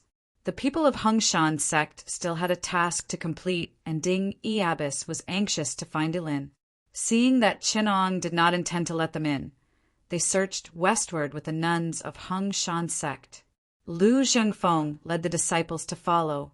After they left, only Chin Ong and the others were left outside the jadeite courtyard. "It's fine now. Come out," Chin Ong shouted in a clear voice. From inside the cabinet, rustling sounds could be heard. Chu Fian stuck her head out and looked out from the cabinet. After looking at Lin Pingji for a while, she pulled the nervous little Shirtai Elin out. "I'm suffocating." Chu Fian patted her chest. Her little face was flushed, and it was obvious that she was feeling very uncomfortable inside. When she saw Chin Ong and Ling Hu Chong drinking there, her eyes lit up, and she raised her hand to pick up the wine pot. Ouch! She rubbed her hand that was hit by Chun Ang's chopsticks and looked at him angrily. "Children should not drink." Chin Ong took back the chopsticks in his hand, poured himself a cup, and said with a smile, "Brother Ling Hu, if you don't leave now, I'm afraid that the person coming next will be someone you don't want to see." Whether Ling Hu Chong wanted to see Ling Shan or not, Chin Ong did not know, but if he saw Yu Buchuan, he would probably have a headache. With Yu Buchuan's old-fashioned character, if he saw Ling Hu Chong appear in the brothel, he would suffer. Even his little junior sister probably wouldn't give him a good look. Sure enough, after listening to Chin Ong, Ling Hu Chong's face immediately showed a nervous expression. He looked back with some fear, but he did not know that his performance had already been seen by Yu Buchuan. "That's right, after all, this is not a place to stay for long. Brother Chen, I will leave now." Ling Hu Chong cupped his fists and said to Chin Ong, Ling Hu Chong's natural disposition was unrestrained, straightforward, and open-minded. When making friends, he never cared about identity or status. He even made friends with the flower thief Tian Boguang. After talking with him, he also had a good impression of Chin Ong. I said that there are 5.5 amazing martial arts in the world. Previously, I only said 5. Regarding the remaining half, I have a motto to give to Brother Ling Hu. Before leaving, Chin Ong bid farewell with the wine. In the past, there was senior sword demon Duga Chobai, who established a sword tomb in the deep valley. Later, the divine eagle hero Yang Gua mistakenly entered it and obtained the inheritance. According to his records, senior sword demon, left behind these words. For more than 30 years in the martial world, I killed all my enemies and defeated all heroes. There was no one in the world who could match me. Helpless, I could only live in seclusion in the deep valley with the eagle as my friend. Alas, I sought a worthy opponent all my life, but I couldn't find one. It was truly lonely and embarrassing. When Ling Hu Chong abruptly heard these words, he was both surprised and impressed. He also felt the loneliness and awkwardness in them. It was as if his heartstrings had been plucked by an invisible spirit. Although it was only a few words, it still made his heart race, his blood boiled, and his chest was endlessly excited. With a heroic spirit, he said in a clear voice, "Sweep away all my enemies and defeat all heroes. Once the sword is out, the world will bow its head." Senior's demeanor really makes people yearn for it.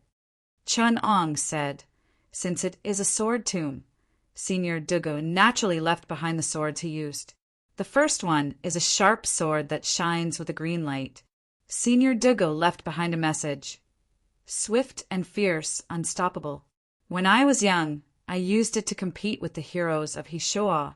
My comment on it is, no thick penetrates into a gap. No move is better than having a move. Good sword, good motto, good comment. Senior Dugu's message is good. And Brother Chen's comment is even better." Ling Hu Chong clapped his hands and laughed. At this time, he still could not understand the principles of martial arts, but after all, he was born with a sword bone. As soon as he heard it, he was moved. "The second sword is the purple myrtle flexible sword. I used it before the age of 30. It was inauspicious to accidentally injure a righteous man, remorseful beyond measure. I abandoned it deep in the valley. The third sword is the black iron heavy sword. The heavy sword has no edge, it is skillful, but not skillful. Before the age of 40, I relied on it to dominate the world. My comment on it is, to lift heavy as if it were light, to lift light as if it were heavy, to be light as if it were light." When Ling Hu Chong heard the words, "heavy sword has no edge," he felt a bit dazed. Then he heard Chun Ang's comment, "to be light as if it were light." He was even more shocked. He muttered, "The 5 mountain sword sects have all kinds of swordplay. Mount Hua's swordplay is dangerous. Mount Tai's swordplay is majestic. Mount Heng's swordplay is quiet. Mount Heng's swordplay is amazing, and Mount Song's swordplay is elegant. But no matter which sect or which sect it is, no matter how different its variations are, it is always light and swift. This heavy sword technique really surpasses the sword technique of this world." When he suddenly heard these swordplay principles, he could not help but be lost in thought. He said in a daze, "I wonder how magnificent this fourth sword is." Chen Ong looked at him with a smile. The eagle hero also thought so, but when he opened the sword mound, he saw that the sword hilt and blade of this fourth sword had long decayed. Chu Fian, who was lost in thought at the side, suddenly exclaimed, "Ah!" She hurriedly asked, "This is the divine weapon that Elder Dugu used. How could it have decayed?" Chen Ong smiled and said, "Because this is not a divine weapon, but a wooden sword." "What?" Chu Fian stood up in shock. She could not believe her own ears. She jumped up and down, hurriedly asked, "How could it be a wooden sword? Why is it a wooden sword?" Chunong smiled and clasped his hands behind his back. He did not directly answer, but said, "Elder Dugu carved on the sword mound. After the age of 40, no matter what grass, wood, bamboo, or stone can be used as a sword. Since then he has refined his cultivation and gradually reached the state of not having a sword is better than having a sword." He paused for a moment, then said word by word, "I judge him. No sword in his hand, but a sword in his heart." These words were like a clap of thunder, resounding in the ears of the few people. Yi Lin and Chu Fei Yen were both shocked beyond words. But Ling Hu Chong, who had always been free and unrestrained, also had his mouth wide open, his face filled with shock. After a long time he murmured in a daze, "I boast that my swordplay is excellent and even masters exquisite Mount Hua swordplay. I am confident that I can catch up within 10 years. Who would have thought that this five-mountain sword sect is like a well between heaven and earth? I am just a frog at the bottom of the well, being complacent. Isn't this a joke? A big joke! After saying that, he was crying and laughing at the same time, waving his hands and feet, unable to control himself. He suddenly came back to his senses, bowed deeply to Chinong, and said, "Thank you, Brother Chin, for reminding me. This Dugu swordplay, although there are only a few words and not a single word describes the sword moves and sword skills, but the name of half a mysterious martial art is worthy of being called half a mysterious martial art. It is the grand way of us swordsmen." Chinong understood him and could not help but laugh. "But this is not that half a mysterious martial art." He reached out and pushed Ling Huchong out and said lightly, "If you don't leave, your junior sister will come. If she sees you here, who knows how angry she will be. As for the matter of half a mysterious martial art, wait until you meet the person at the back of Mount Hua. Then you will know." Ling Huchong was just about to say something when he faintly heard the bustling sounds coming from outside. Listening carefully, he could also hear Monkey Lu's strange cry. He quickly grabbed Elin and ran away without looking back.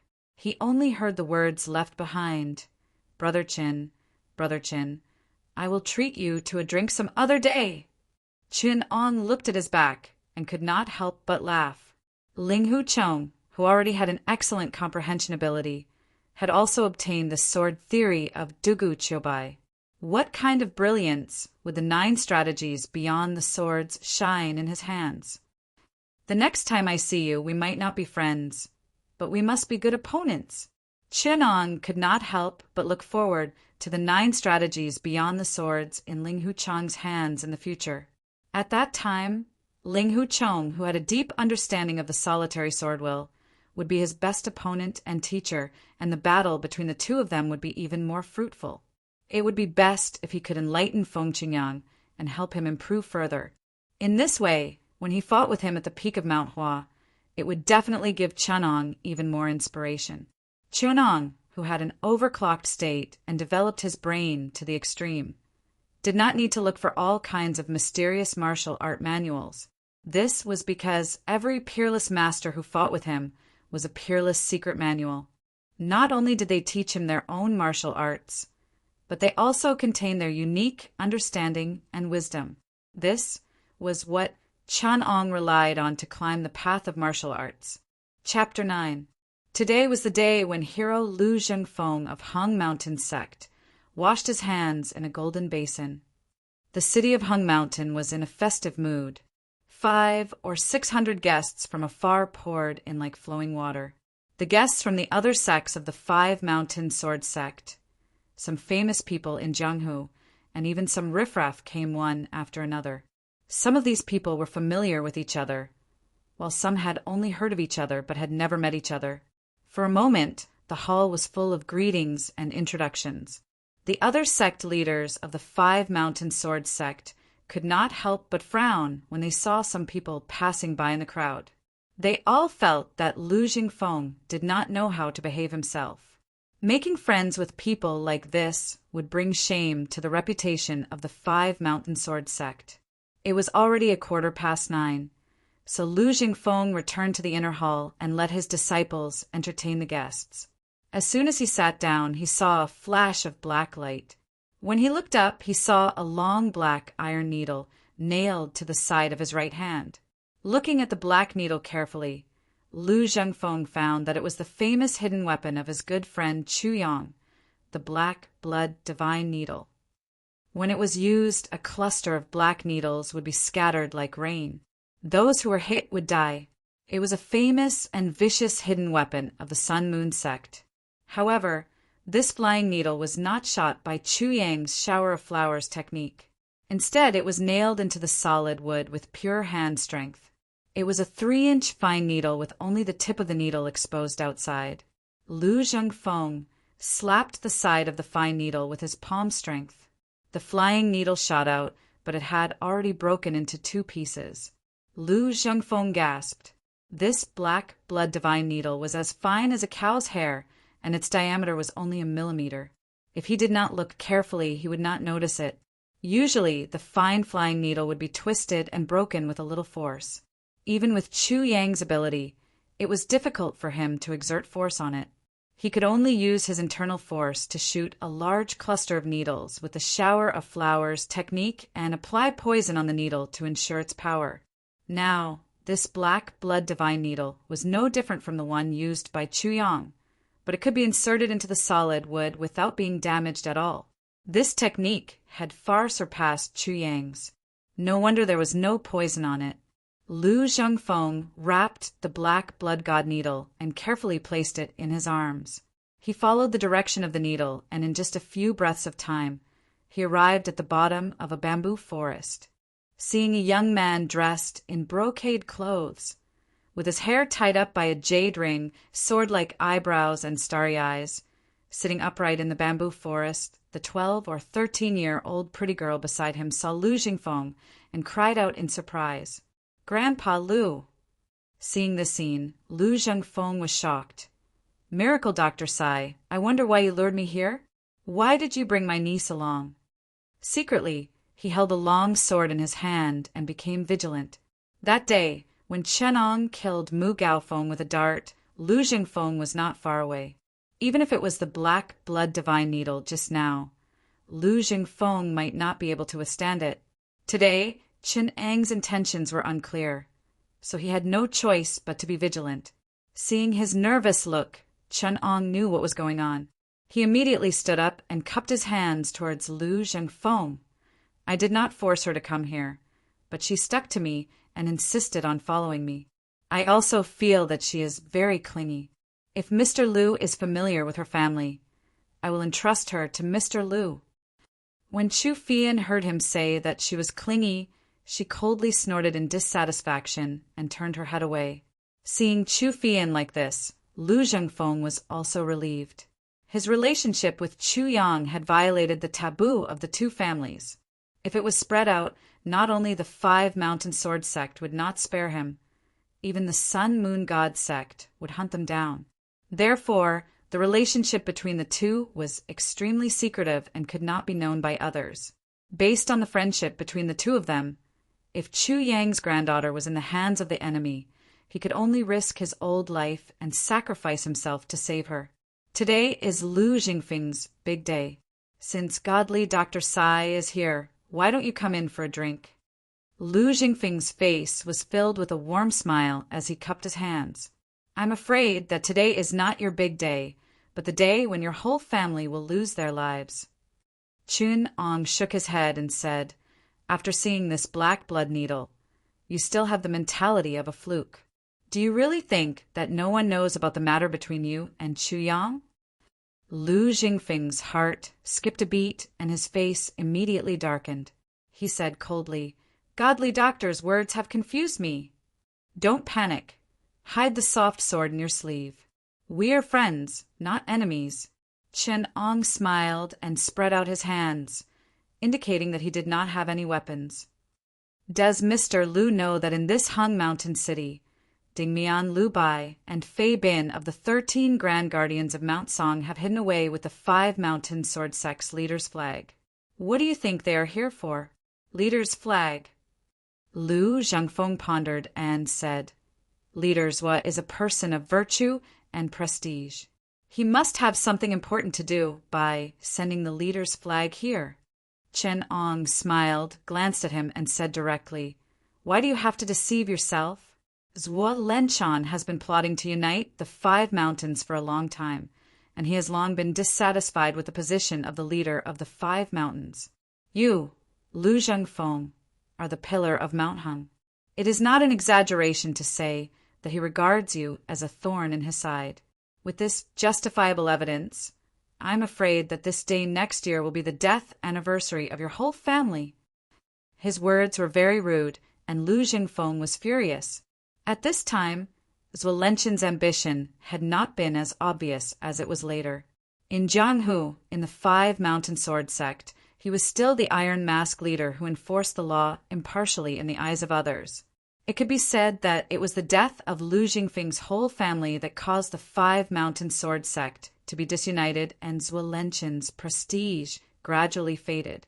When Lu Zhengfeng suddenly heard this, he naturally refused to believe it. But after all, he was the leader of the Mount Hung sect, and he had been in Jianghu for decades.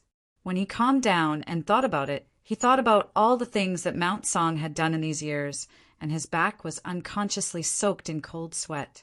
At this time, Chu Fian also poured a bucket of cold water on him. My grandfather also heard about this, so he hurried here with me. Grandpa Lu, he did not lie to you. Mount Song really does want to harm you. Lu Jingfeng's face was gloomy, and his heart was struggling. He did not want to believe Chinang's words, but every time he wanted to flick his sleeves and leave, he felt extremely uneasy. This happened again and again, and his face turned green and white. At this time, a disciple of the Lu residence came up to report, "Master, the imperial court's ambassador has arrived, and is asking you to go out and receive the decree. Are the people of Mount Song here?" Lu Zhengfeng turned around and asked him.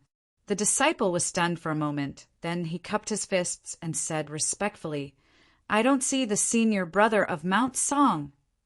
At this moment, a sneer suddenly sounded. It was from Chun'ang's mouth. A cold light flashed in his hand, and before Lu Jingfeng could react, the shadow of the cold light disappeared from his eyes. Dozens of feet away, a man dressed in black suddenly jumped down from the wall, and with a "pa!" he fell to the ground. A stream of blood spread from his chest, and it seemed that he was not going to live. The disciple who reported jumped up in shock and looked nervously at Chinong. Lu Jingfeng nodded and waved his hand to dismiss him. He quickly stepped forward and pulled off the man's mask. When he saw the man's face, he sighed deeply.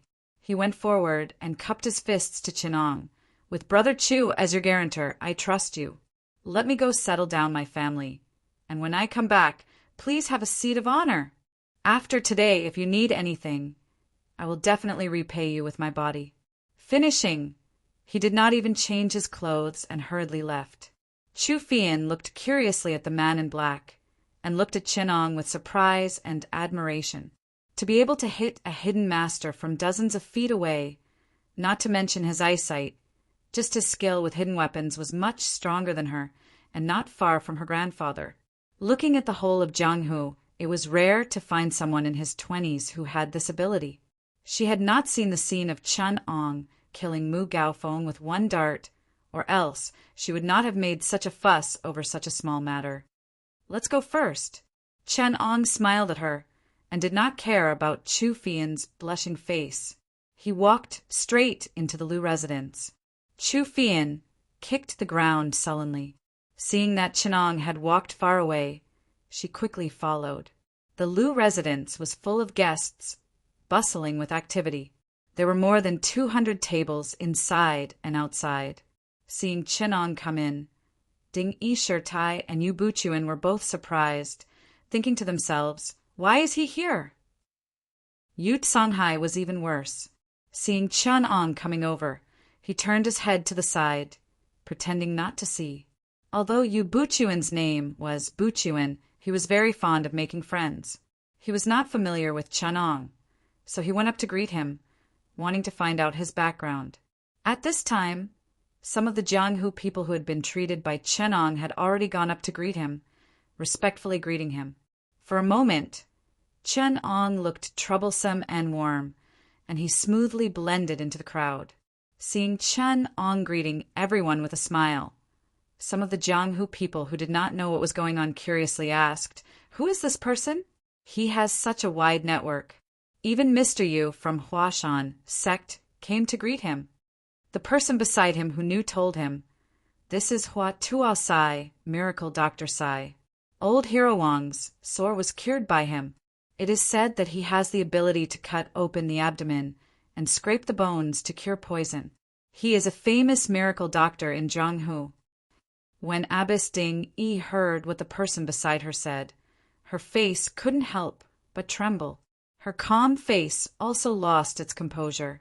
She looked at Chen Ang's manner of greeting everyone he met, and the corner of her mouth twitched, causing the disciple beside her to look over in confusion. "Nothing. I just saw a ghost." Ding Yi-Shir-Tai waved her hand and said.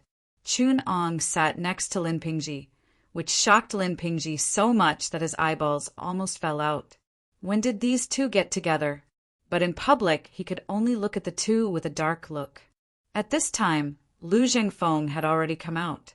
Seeing that there was no one beside him, Chun Ong knew that he had already appeased the official who came to issue the imperial edict. Lu Zhengfeng was not stupid. He knew that Song Mountain sect did not have good intentions today, and Jianghu people generally hated the imperial court. Naturally, he would not accept the imperial edict now and offend a group of Jianghu people in the hall. Lu Zhengfeng turned to the outside and said in a clear voice, "Today the hall is full of distinguished guests, and everyone who came is giving me face. Disciple Lu Zhengfeng was accepted as a disciple by my teacher and was taught martial arts.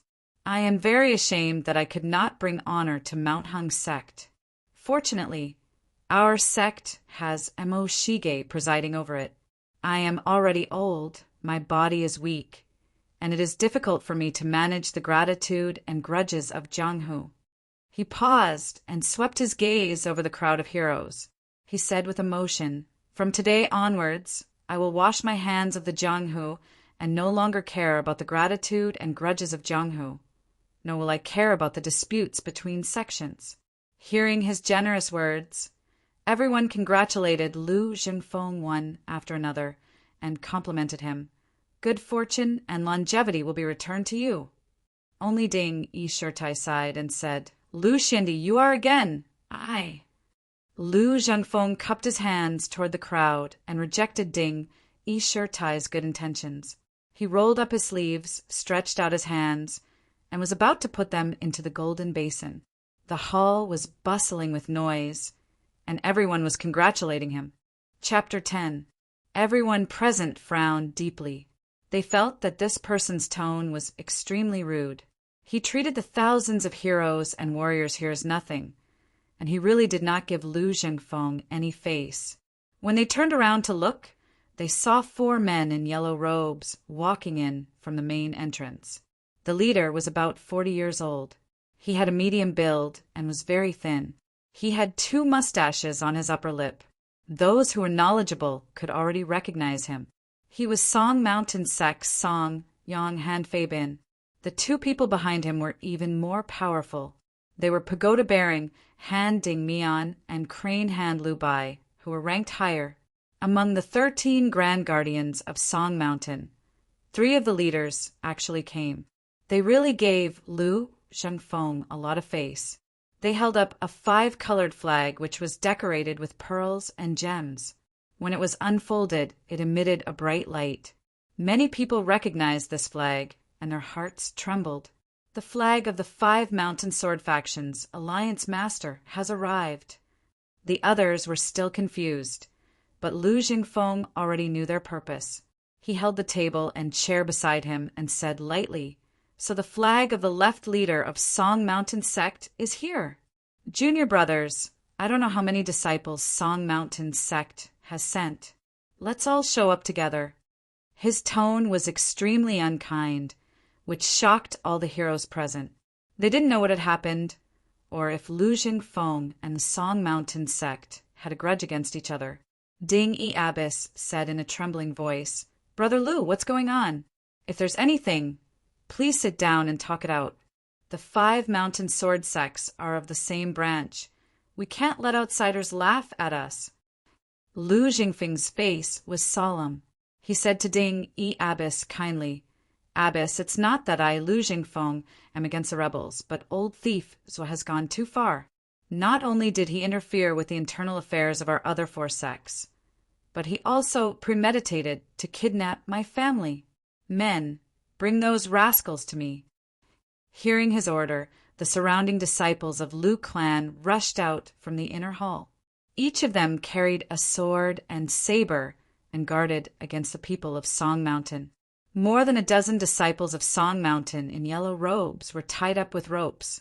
They carried swords and sabers on their shoulders and were neatly escorted by the disciples of Lu clan to kneel in a row. Everyone present turned pale with fright. Those who were not masked were disciples who frequented Mount Song. Many people recognized them. Ding E. Abbas couldn't help but ask, "Fei Bin, what does Chief Sua mean by this? I'll be the first to object if you threaten Lu Jingfeng with his family." Fei Bin was even more shocked. "Lu Jingfeng, don't you dare! Where are the disciples of Mount Song?" As soon as his voice fell, he suddenly heard dozens of people in the main hall answering, "Yes, the disciples of the Song Mountain sect are here." The voices of dozens of people came one after another from all over the place. A dozen yellow-robed disciples of the Song Mountain sect rushed out from the back. Dozens of people also stood up in the main hall. They were dressed in all kinds of clothes and were confronting the disciples of the Lu clan. The atmosphere at the scene suddenly came to a standstill. The two sides stared at each other with rapt attention. One side had more people, while the other side had hostages in their hands. Neither dared to act rashly. The scene instantly fell into a stalemate. At this moment, when the atmosphere was almost frozen, a voice suddenly said, "Song Mountain Sect, Song Mountain Sect! What a great show of power!" Chun Ong suddenly walked out of the crowd and stood next to Lu Zhenfeng. He held a black dart in his hand and tossed it up and down. He yawned and said in a bored tone, "The righteous path of Wulin is filled with people who use the old, young women and children as hostages to threaten other people's families. They deserve to die. There was the Qingqing sect before, and the Song Mountain sect now. Righteousness really exists forever." As soon as he said this, the other people of the 5 Mountain Sword sect all looked at him with a smile. Ding E. Abbas could not help but wave her sleeves and turn her head away from them. When Fei Bin saw Chinong, he frowned and thought for a moment. Suddenly, he remembered someone and immediately pointed his sword at him. "You are Sai Huatuo." The Song Mountain sect was indeed powerful in the 5 Mountain Sword sect. In just one night, Chin Ang's reputation had reached Fei Bin's ears. Fei Bin was overjoyed when he heard this. It turned out that Lin Pingji had fallen into Chin Ang's hands, and the clue of the Bixia swordplay was also found by him. Chin Ong saw the flash of greed in Fei Bin's eyes, but he ignored him. "You colluded with the evil people of the devil cult, stirred up internal strife in the 5 Mountain Sword sect, and even slandered the Left Alliance leader. Lu Zhangfeng, if you don't kill this evil people of the devil cult next to you, don't blame us for being merciless." Fei Bin's expression changed. Ignoring the matter of the Song Mountain disciples being detained, he suddenly put the hat of the devil cult on Chin Ang's head, pointed at Lu Jingfeng, and shouted. Chin Ong was well aware that Fei Bin definitely coveted the Bixia swordplay and wanted to take this opportunity to get the clue of the Bixia swordplay as well. This person had always had no principles or bottom line. In the original work, he could lay his hands on the defenseless Lu family members and kill Chu Fian, who was still a lowly without hesitation. He was really cruel and merciless. In order to achieve his goal, he would do anything. Not to mention the current situation. Even if he forcefully killed Lu Jingfeng, it would not be worth it for Zhuo Longchan. Not only would he lose a large number of elite disciples, if he forced Lu Jingfeng into a corner and revealed some of his weaknesses, he would probably lose his reputation, and his position as the alliance chief would not be stable. If he lost the weakness of the Lu family, if he provoked Lu Jingfeng into a life and death struggle, he, Fei Bin, would not be able to get away with it. Chun Ong did not want to talk to him at all. The martial arts world's reputation, power, and position in this world were worthless to him. Even if he was treated as a traitor of the devil cult and was chased by the entire righteous path, so what? The more people who came to kill him, the more martial arts knowledge and wisdom he would learn, and the greater the harvest. He immediately sneered and said, "There's no point in talking, let's fight." The dart in his hand flashed, and a dim cold light flew towards Fei Bin. The silver light disappeared in a flash. The crowd only saw a flash, and then there was nothing in Chin Ang's hand. The swift dart shot towards Fei Bin's left eye. Fei Bin looked at the menacing dart and was shocked. His feet dug into the stone tiles, and the muscles in his body tightened. His body was like a big spring that was full of power. With a bang, he pulled and suddenly moved 3 feet to the side, dodging Chin Ang's dart. At the same time, he twisted his feet, and his body turned in the air. Unexpectedly, he used this force to turn his body in the direction of Chin Ang and pounced towards him. A cold light flashed in his right hand, and a 3 feet long sword cut through the air. The swift and fierce sword went straight for Chin Ang's heart. A sword that pierced through the heart. Mount Song's swordsmanship was imposing and imposing. It was known for its grandeur and grandeur. In Fei Bin's hands, it was like a magnificent army with thousands of horses galloping forward. The fierceness and fierceness of the swordsmanship surpassed that of a 3-chi lathe and a long crossbow. Even an inch of steel wall could be pierced through. The sword's aura broke through, and Chin Ang found it difficult to breathe. His eyes were slightly dull, and a strange blue light flashed in them. Lu Jingfeng, who was beside him, felt his hair stand on end, but Chin Ang seemed not to feel anything. He was still calmly looking at Fei Bin. Just as Lu Jingfeng was about to pull out his sword to block, he suddenly felt the weight in his hand lighten. A fine steel sword. Kacha! It was unsheathed, and Chin Ang held it in his hand. He pushed off with the tip of his foot, and his body flew up. His wide sleeves fluttered in the wind, and he was like a big bird, pouncing in the air. The sword in his hand was slightly staggered, as if it was trembling. The tip of the sword was erratic, but Fei Bin felt his vitals go numb. Clang! There was a loud sound, and Fei Bin's sword was blocked. It was Chin Ang who had used the tip of the sword to block the tip of the sword.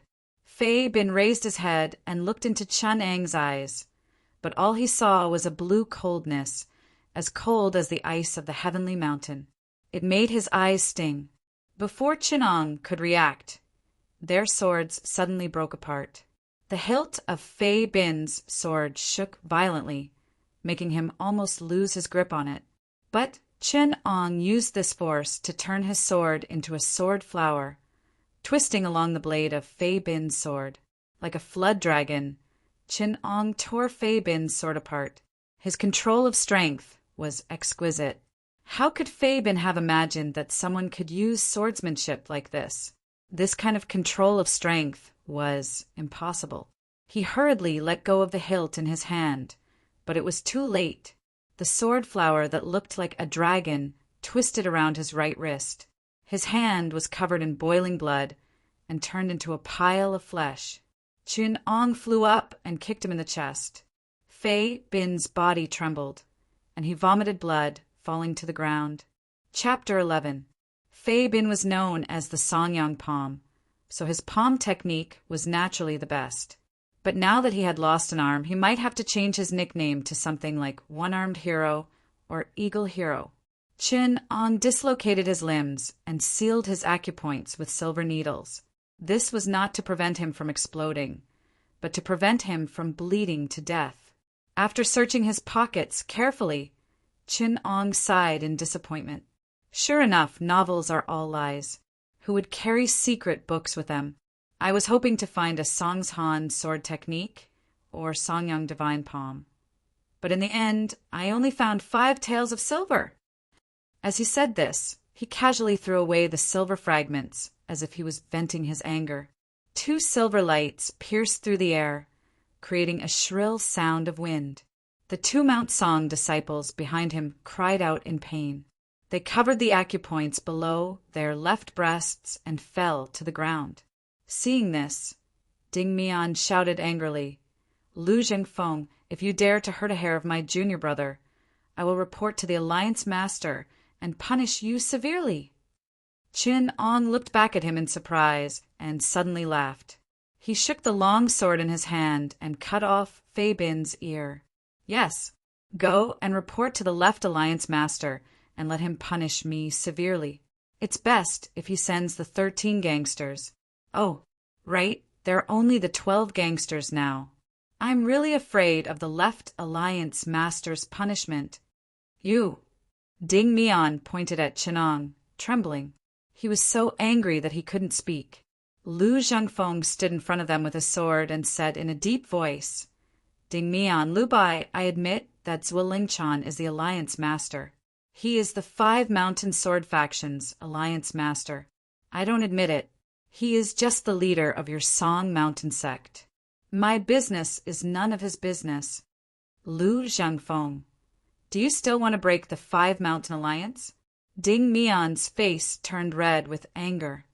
You really colluded with the elder of the devil cult, Chu Yang, to divide our 5 Mountain Sword Faction.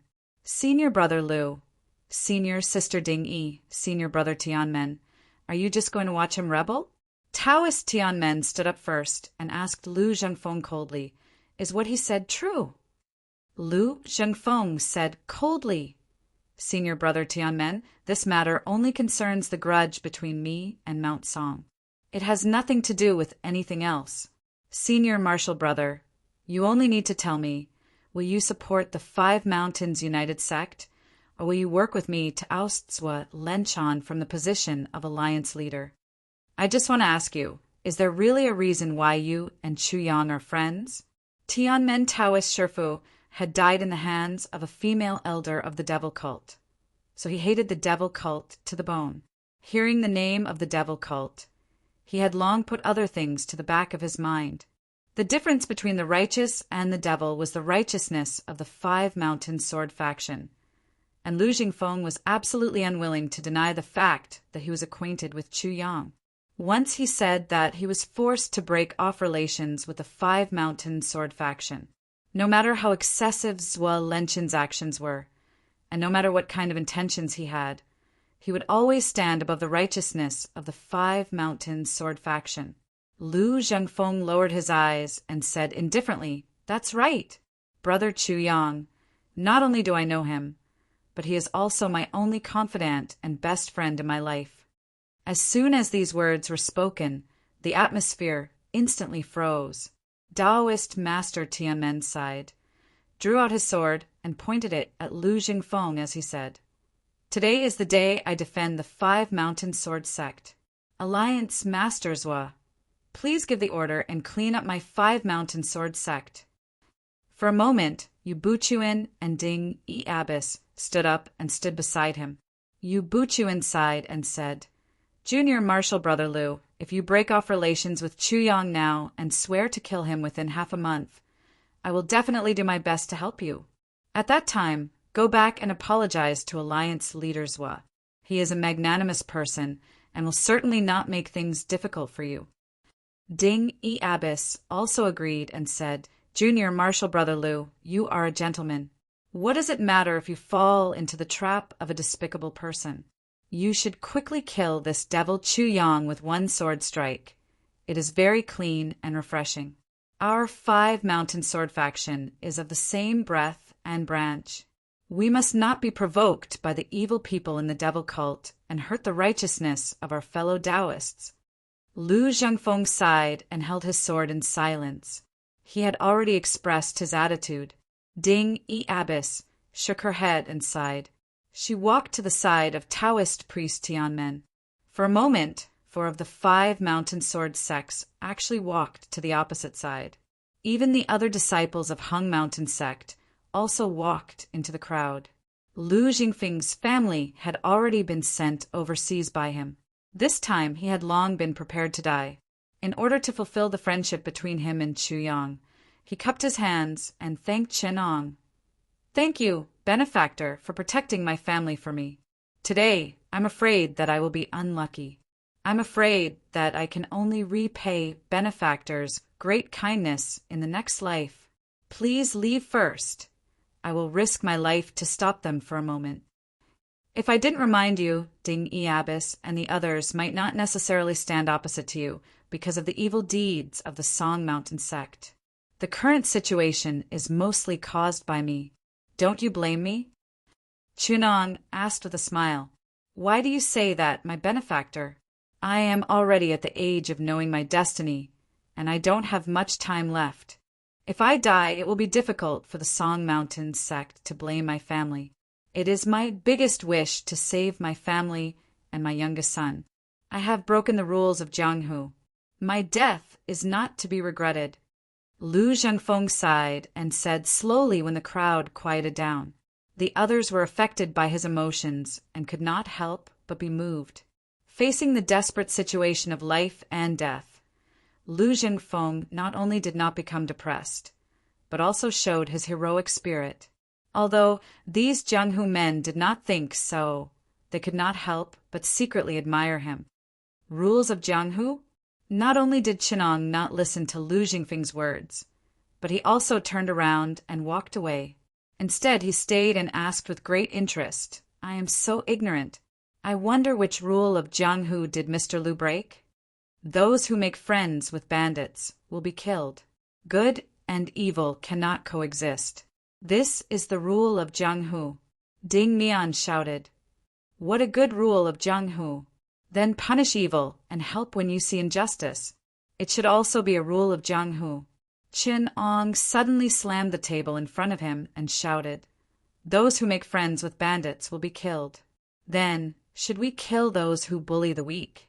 Should we kill those who kill the innocent? Should we kill those who kidnap them? Of course we kill them. Ding E. Abbess shouted. That's good. May I ask if the devil cult's people must be killed, and the people who befriended the devil cult must also be killed? Then those who commit all kinds of crimes and are insane should be killed even more? Chen Ong stood up and shouted. We kill them all, regardless of who is first or later. Ding E. Abbess was a righteous person and hated evil. Hearing Chenang's words, she answered calmly. Then, may I ask why no one killed Tian Boguang and dozens of women who committed all kinds of evil? Ding E. Abbess held her sword and sneered, who said no? If he stood in front of me, I would definitely take his worthless life. Ha ha ha. Well said. Then there is a person who kills the innocent standing in front of you. Why don't you kill him? Chen Ong pointed at Lin Pingji and said, Dozens of innocent escorts from Fuwei Escort Agency were cruelly killed by Qingqing faction's leader, Yu Canghai. Now that he is in front of you, why don't you kill him? Ding E. Abbess was speechless. This was not because Qin Ang's words were sharp, but because Ding E. Abbess disliked Yu Canghai's actions. She didn't think there was anything wrong with calling him a person who killed the innocent. From the bottom of her heart, she hoped to punish Yu Canghai, but Qingqing was a righteous faction after all, so she couldn't intervene. Junior sister, don't listen to that kid's nonsense. Ding Mian said, Leader Yu is avenging his son. He doesn't allow outsiders to interfere. This is also in line with Jianghu's rules. Nonsense. Chen Ong pointed at Ding Mian's nose and scolded, What a fool! Yu Canghai's son bullied the weak and humiliated women. What's wrong with Lin Pingji killing him? Leader Yu, Lin Pingji killed people for your daughter. Why don't you say something? Ah, how do you know? Yu Lingshan exclaimed, causing an uproar among the crowd. Yu Buchuan saw that his daughter had revealed the truth, so he stood up and said, That's right. My daughter is indebted to young hero Lin. If he is willing, I am willing to take him in as my disciple and train him carefully. No need. Lin Pingji's eyes were red as he coldly refused. He looked at Yu Lingshan in disbelief and said in a hoarse voice, Was it really you that day? Aye. Yu Lingshan opened her mouth and frowned. But after a moment she lowered her head and said in a muffled voice, I'm sorry. Hearing her answer, Lin Pingji staggered 2 steps back, as if he wanted to see clearly these masters from the orthodox sects. He glanced over and saw the expressionless warriors of the 5 Mountain Sword faction. Suddenly he sneered, Ha ha ha, righteous heroes, righteous heroes. Lin Pingji let out a long laugh. His voice was as shrill as a ghost, and everyone who heard it felt sad. Qin Ong glanced at the crowd and said coldly, The so-called Jianghu's rules are just that the strong are respected. The Sun Moon sect is powerful, and sect leader Dongfang Bubi is the #1 person in Jianghu, so your rules can't affect him. Yu Songhai is the leader of Qingqing sect and the leader of the righteous path. He killed innocent people, so your rules can't affect him. Chapter 12. His words caused an uproar. Most of the heroes of the Jiangnan Wulin were gathered here. Every one of them was famous in Jianghu. Someone was about to teach him a lesson, but Ding Mian snorted coldly. Arrogant. Ding Mian pointed his sword at Chenong and shouted angrily, "Where did this brat come from? What a big tone. I don't want to talk nonsense with you. I just want to ask you, do you want to fight me one by one? Or together?" Chenong asked as he flicked his sword lightly. "I don't need other people to deal with a junior like you." Tianmen Taoist priest had a fiery temper. He was the first to stand out. He reached out and grabbed. With a clang, the sword at his waist was unsheathed, flashing with cold light. Everyone felt their vision blur. Tianmen Taoist priest was nowhere to be seen. The two were dozens of feet apart, and there were several disciples of Mount Song between them. Even if he was a peerless master, he couldn't hurt someone with so many people between them. But when Tianmen Taoist priest pulled out his sword, he was still in the same place. By the time the sword stabbed out, his figure had already flashed in front of Chenong. With a move of sky-spanning mountains, the sword light flashed, followed by a soundless shadow of the sword. Although the sword didn't even stir up the wind, Chenong could tell that his sword was not slow. Instead, it was faster than the speed of sound. That was why it was soundless. Moreover, the sword edge trembled slightly. It seemed to move left and right, making it difficult to tell where the sword was going. This move was useful to others, but for Chenong, it was like showing off in front of an expert. He smiled slightly, but his body didn't move. He waved his hand, and a sword light appeared. Clang, clang! The two swords retracted as soon as they touched. Who would have thought that Tianmen Taoist's sword was like an arrow at the end of its flight? It would be difficult for it to pierce through the silk cloth. But when the sword's strength was exhausted, a change occurred out of thin air. With just a turn, the sword's power unexpectedly increased by 30%. It was a hidden variation of the lofty ridge sweeping the sky. The sword's power was extremely fast, and the sword's power was extremely fast. Often it was 30% faster than other people's moves. Taoist priest Tianmen twisted his feet, and his body moved along with the sword. The tip of the sword seemed to draw a semicircle in the air. As he retracted and turned, he took on the force of the previous strike. His speed increased by 30%. The momentum of the sword was urgent and ruthless.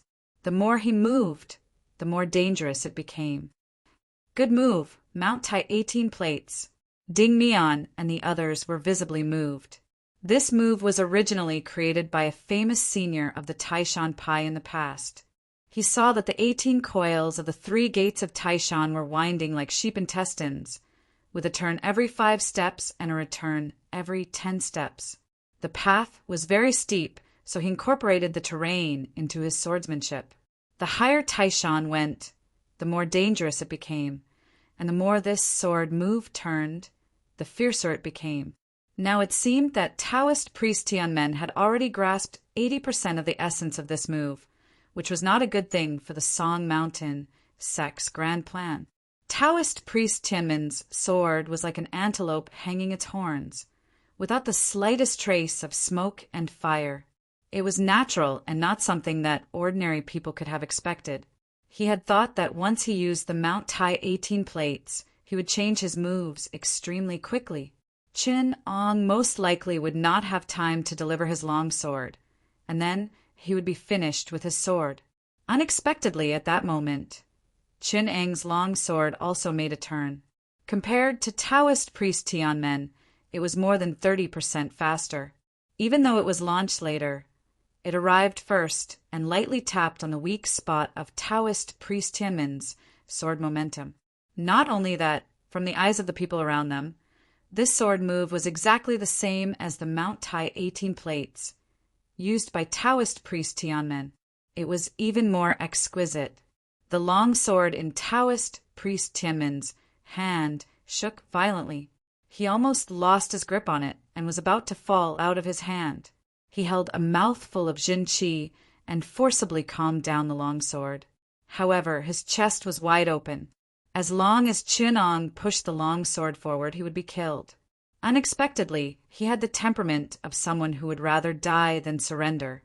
Outside the arena, Abbess Ding could not help but break into a cold sweat for him when she saw the thrilling scene. However, Qinong just stood there with his long sword and did not take advantage of him. A complicated expression appeared on Taoist priest Tianmen's face. Good martial arts, good temperament. Young man, please spare me this time. I should have covered my face and left, not daring to get involved in this matter again. However, you use the unique skill of our sect. As the sect leader, it is my duty to ask you. Well said. When you defeat me, I will tell you everything you want to ask.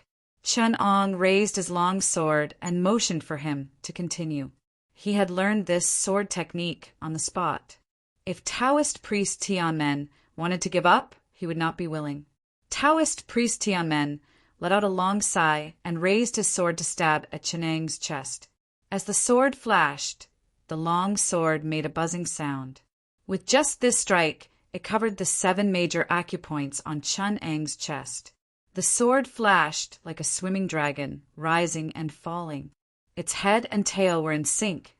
No matter where Qinong dodged, one of the acupoints would be pierced by the tip of the sword.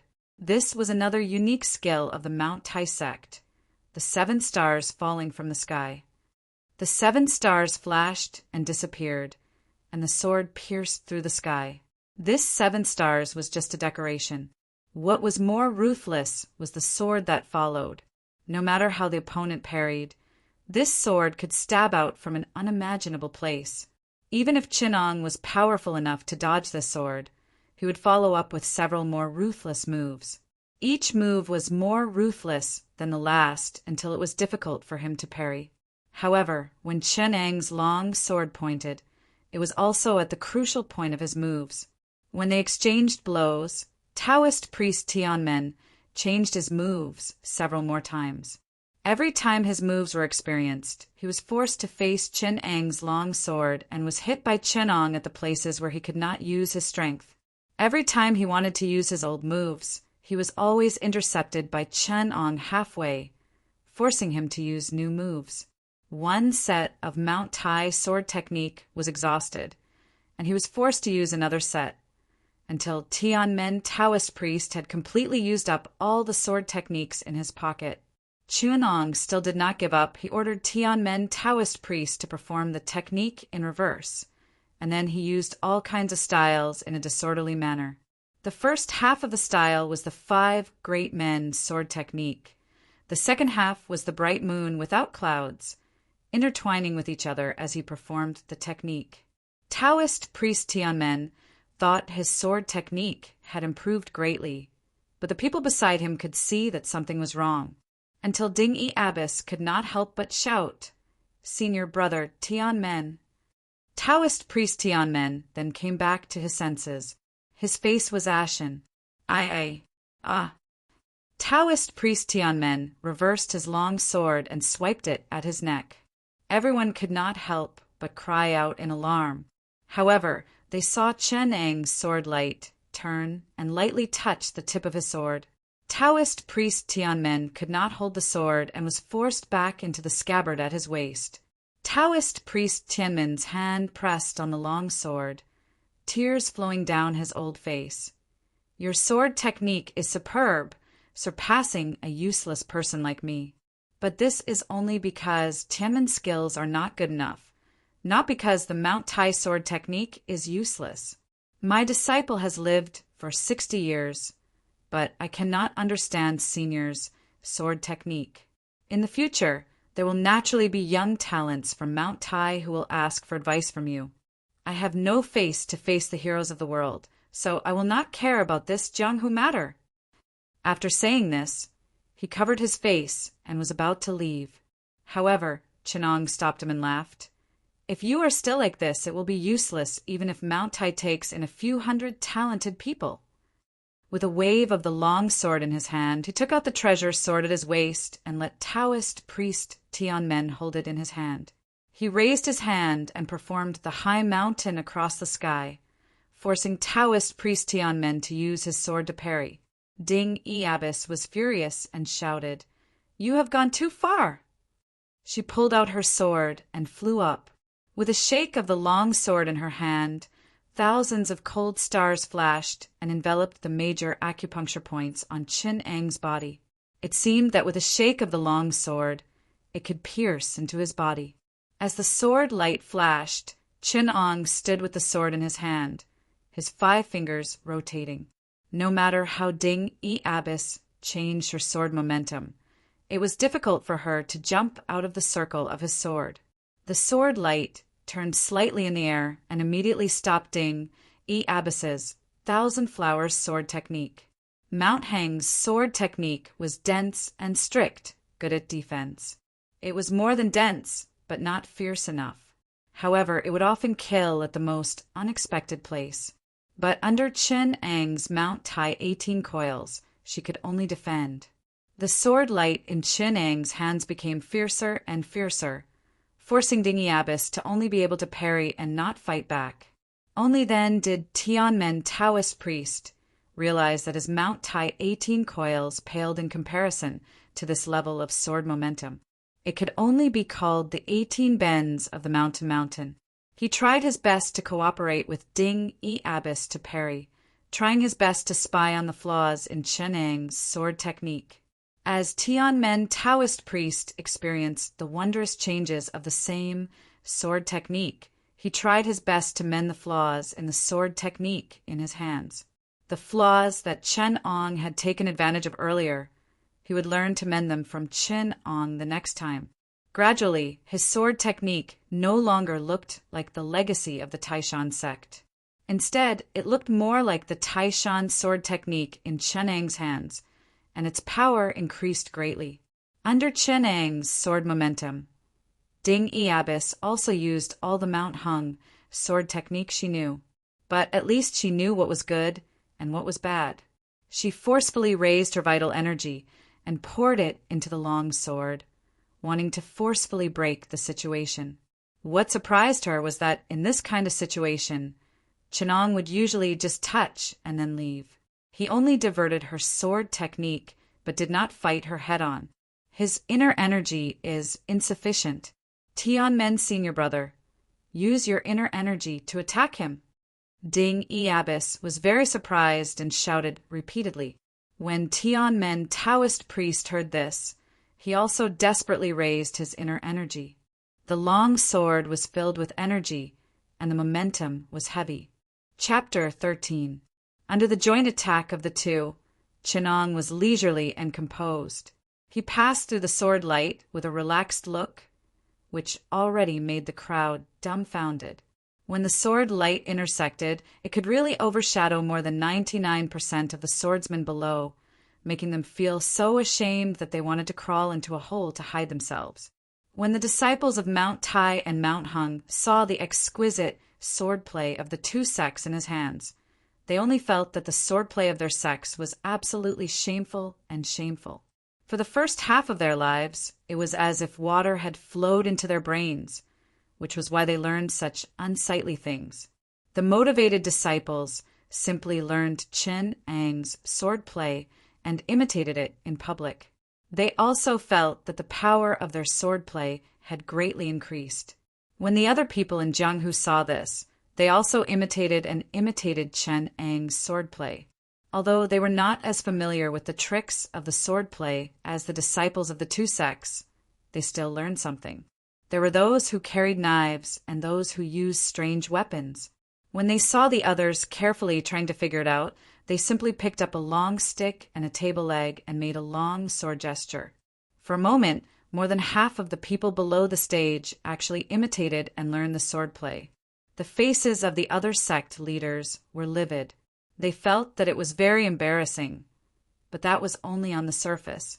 In private, all of them were attentively experiencing it. Ding E. Abbess concentrated and searched for the flaws in Chun Ang's swordplay of Mount Hung. She relied on what she had learned. Every time she felt that her swordplay was obscure, she would attack there. But most of the time, she fell into Chun Ang's trap. With a backhand move, she was forced to jump up and down. However, every time she reached a vital point, Chin Ong would turn his sword to avoid it. The more the swordplay of the three people was used, the more ingenious it became. Between the flashes of inspiration from Tianmen Taoist and Ding E. Abbess, there were also astonishing changes in the swordplay, which could force Chin Ang's sword force to retreat slightly. However, he immediately learned it and extended more changes in his backhand. Tianmen Taoist priest wielded the sword to his heart's content. He let out a long whistle. The sword in his hand produced more than 100 sword flowers. Turning around, a peerless waterfall swept across the sky. The momentum of the sword skyrocketed. The light was like mercury spilling on the ground. The momentum was like a torrential river in the vast expanse. There was a swift and fierce edge hidden in it, brushing past the edge of Chin Ang's soft cloud sword technique. Turning around again, the sharpness was even greater, like the 7 times Chin Ong withstood. Taoist priest Tianmen still wanted to accumulate his strength, but he felt that his hands were empty and he could not exert any strength. Only then did he use up all his sword force, and the sword light fell. He calmed the surging true energy in his body, then suddenly came back to his senses and burst into tears. Ding E. Abbess was shocked and also pulled back her sword. She came to his side and asked, "Tianmen Shitty, what's wrong?" There was a hint of impatience in her tone, but she was using her swordplay to her heart's content and could not stop. Tianmen Taoist priest looked like he was crying and laughing at the same time. His face scrunched up into a ball, and he abruptly dropped his long sword. "Can't you see? He's giving us pointers on our swordplay." Ding E. Abbess felt as if she was struck by lightning. She was stunned on the spot. Tianmen Taoist priest picked up his long sword and said in a bleak tone, I'm convinced. I'll never be able to catch up to his swordplay in this lifetime, and I'm ashamed of my inferiority to his breadth of mind. What's the point of being embarrassed here? Go back! Go back!" With that said, he bowed to Chin Ong and left without looking back. Ding E. Abbess raised her head and said with difficulty, "Aren't you going to let us learn swordplay and study it day and night to find your flaws? When that time comes, we'll create 2 ultimate moves that can restrain you. What do you think?" Chun Ong laughed loudly and said, "When that time comes, I'll happily drink 3 cups of wine and rejoice that there's one more thing I can learn from the swordplay in this world. If you can teach 1 or 2 disciples who can surpass your predecessors and bring the swordplay of both sects to another level, I'll be so happy that I'll sing loudly." Ding E. Abbess shook her head and smiled bitterly. She put her palms together and chanted the name of Buddha for Chin Ong.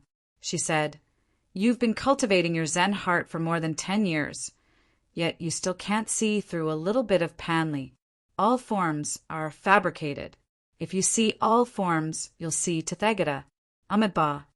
Then she left with the Mount Hung disciples. 2 of the 5 mountain sword faction sect leaders were subdued by Chin Ang's swordplay. It really matched the saying, "The strong are respected." The crowd looked at each other and didn't know what to do.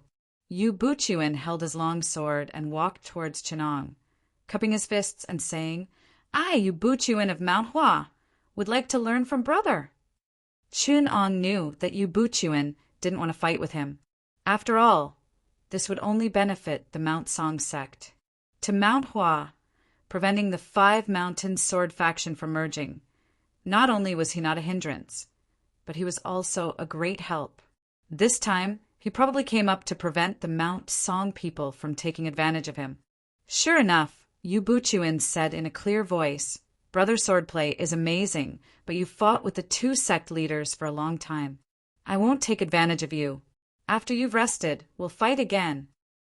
Ding Nian, who was below, was shocked and quickly said, "Brother Yu, there's no need to be polite with him. Everyone has the right to kill evil sects." He turned around and said to the crowd, "Everyone, there's no need to talk about Jianghu morality with him. Let's just fight together." This was another big killing weapon of the righteous sections. There's no need to talk about Jianghu morality with him. Even though Chun'ong heard this, he almost couldn't hold back his laughter. But after all, Jianghu was not that shameless. When the crowd heard his words, not only did they not rush forward, but they also took a few steps back, making way for the Mount Song disciples, indicating that they would draw a line with them. Someone even coldly snorted and said, "Well done, sect leader Yu. I'm not like those despicable people. I won't do this kind of thing that takes advantage of others."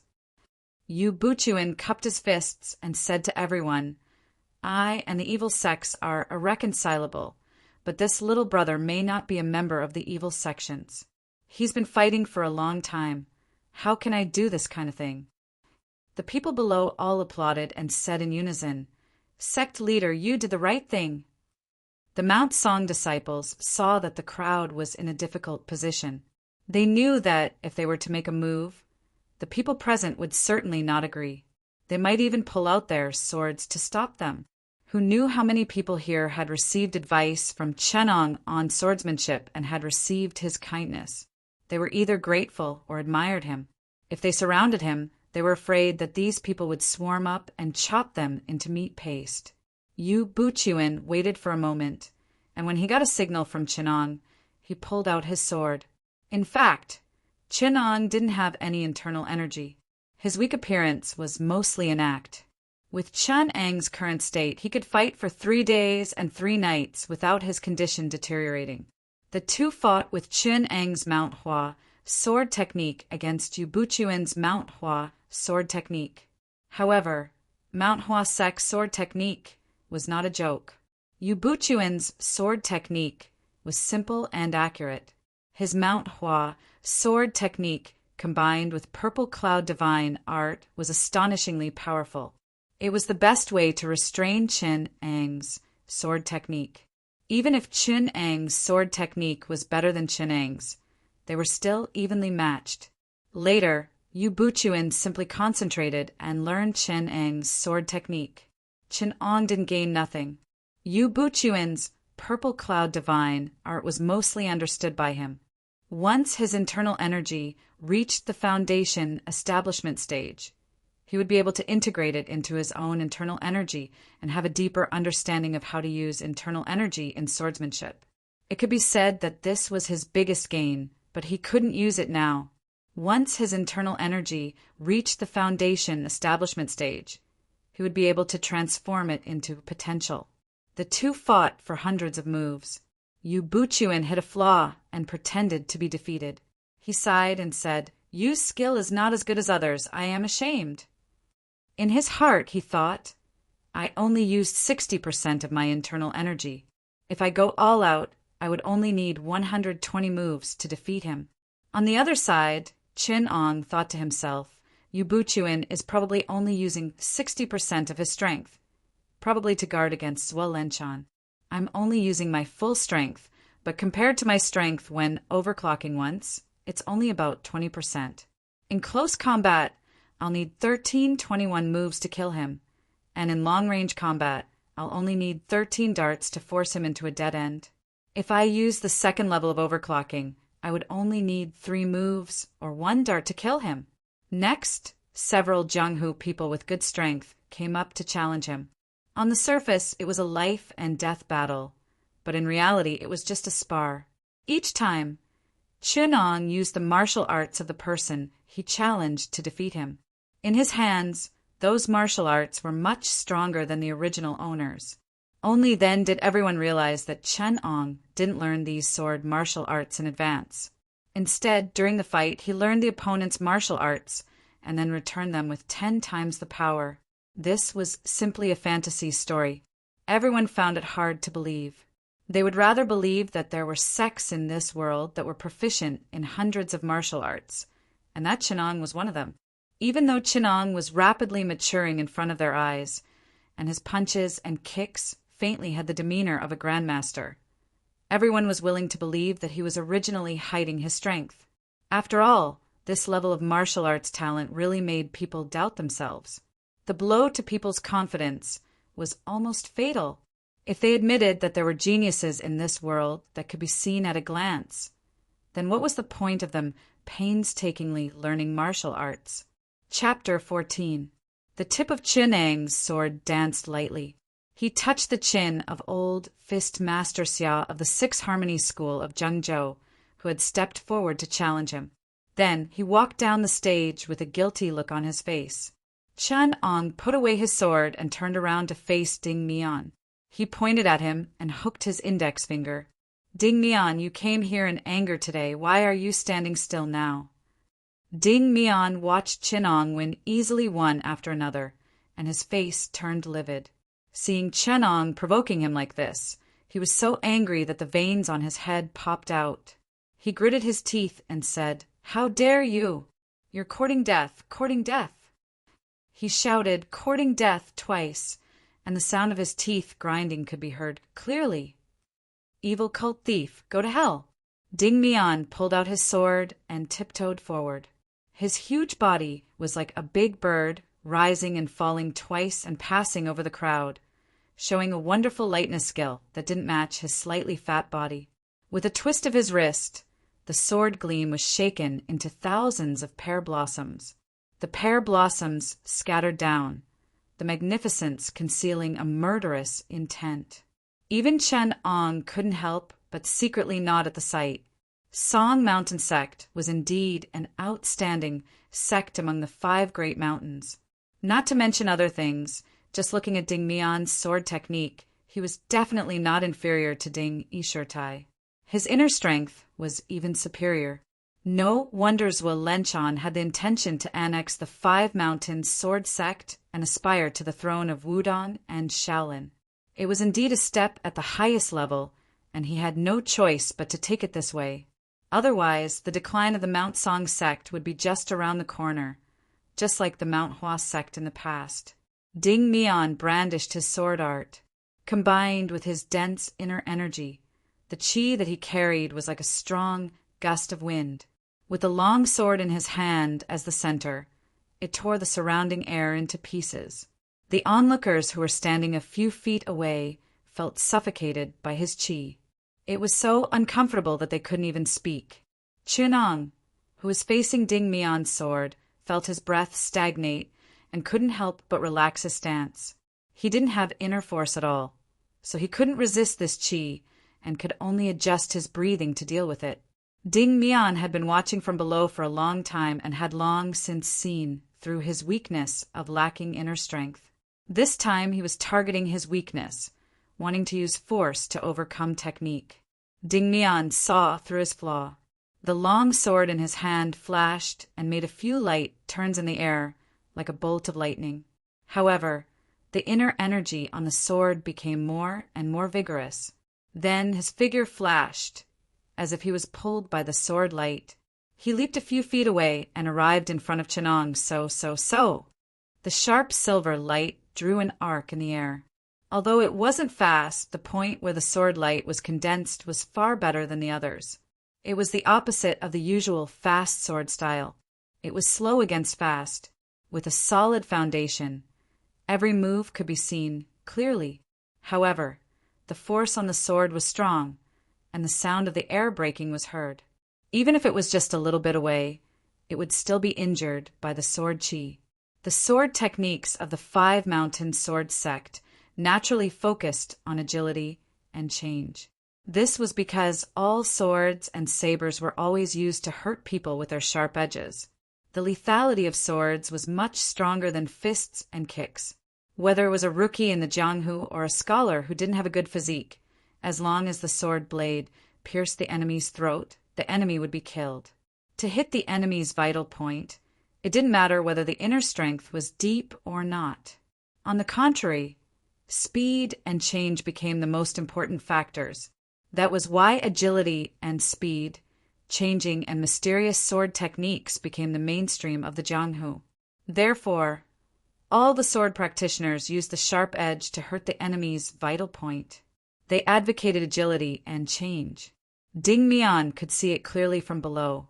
No one could be faster than Qin Eng's agile sword technique. The mysteriousness of the changes did not escape Chen Eng's eyes. The mainstream sword techniques of the Jianghu were naturally countered by people with great comprehension. On the contrary, Yu Buchuan, who used qi to control the sword and a stupid sword technique, had the upper hand. The slow sword technique he was using relied entirely on attacking the enemy. He did not pursue changes in the sword technique, but used his inner strength to threaten the enemy.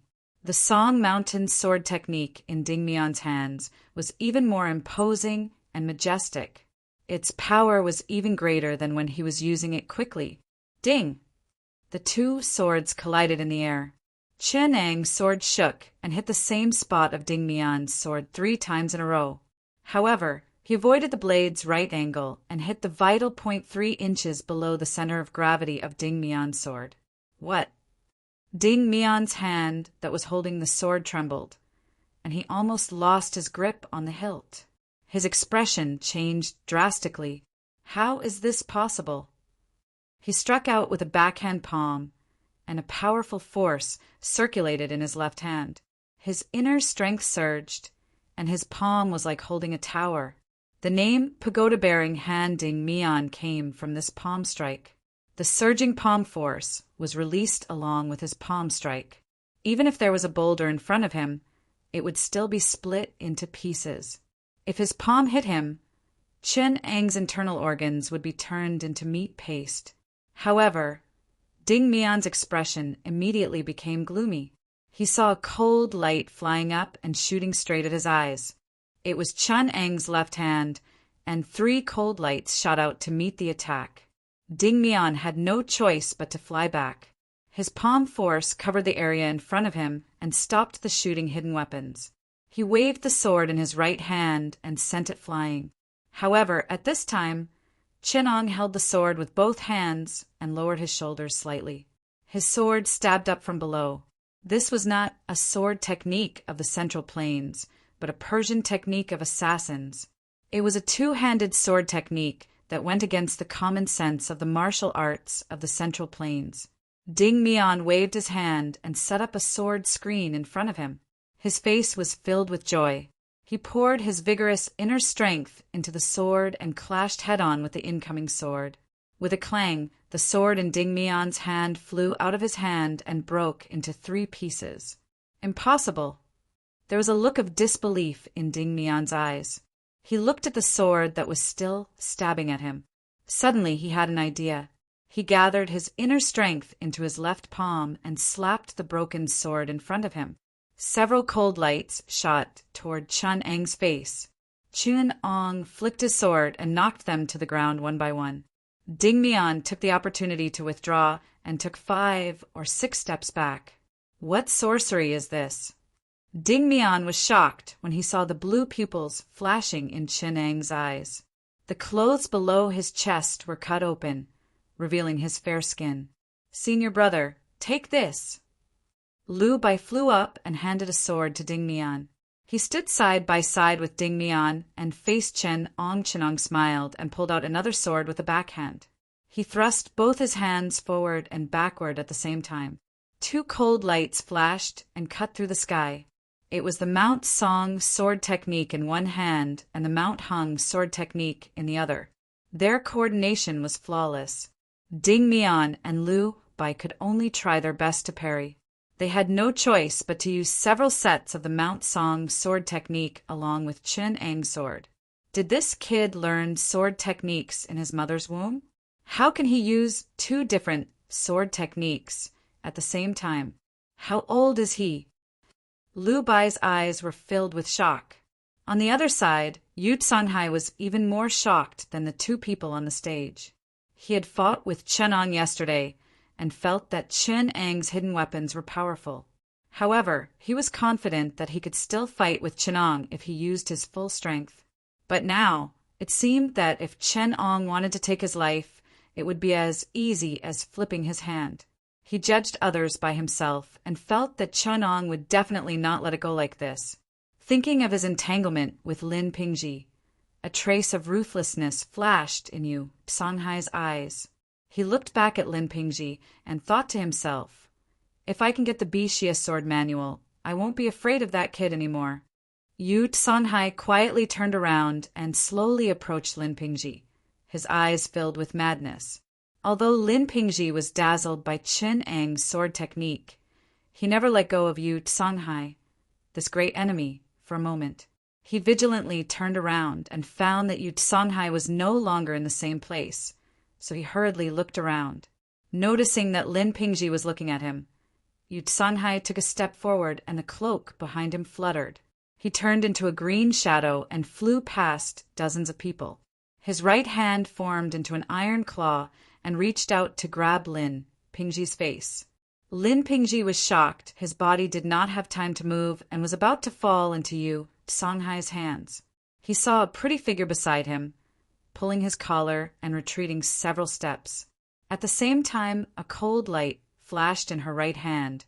A crossbow shot straight at Yu Songhai's chest, but was wrapped up by his cloak. Yu Songhai, you dare! Chu Fian pulled Lin Pingji and shouted, are you not afraid of that person on the stage? As she spoke, she raised her chin and gestured to Chenong. He is now entangled by the people of Song Mountain sect. He can't even take care of himself. What can he do to me? Yu Songhai sneered, when I get the Bixia sword manual, why should I be afraid of him?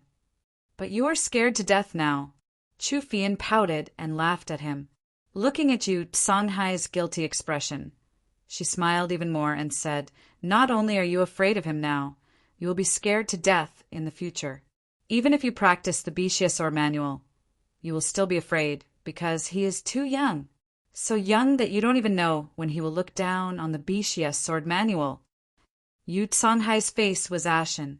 He was indeed afraid of Chenong, not only because he was young and had endless potential, but also because of his amazing talent in martial arts. Yu Songhai could not even be sure that even if he practiced the Bixia sword manual, he would not be learned by Chenong in a single exchange. But he was already staking it all on one throw, like a gambler who had lost all his fortune, willing to believe in an illusory hope. Not to mention that the Bixia sword manual was not illusory. I have been here for so long, he did not even look at you. It can be seen that in his heart you are not important people. In the future, when I go far away, how much time will he have to find trouble with me? Yu Songhai sneered. Chapter 15. Chun Ang's right hand sprayed out a wave of swords, the green-tipped long swords crisscrossing and flying.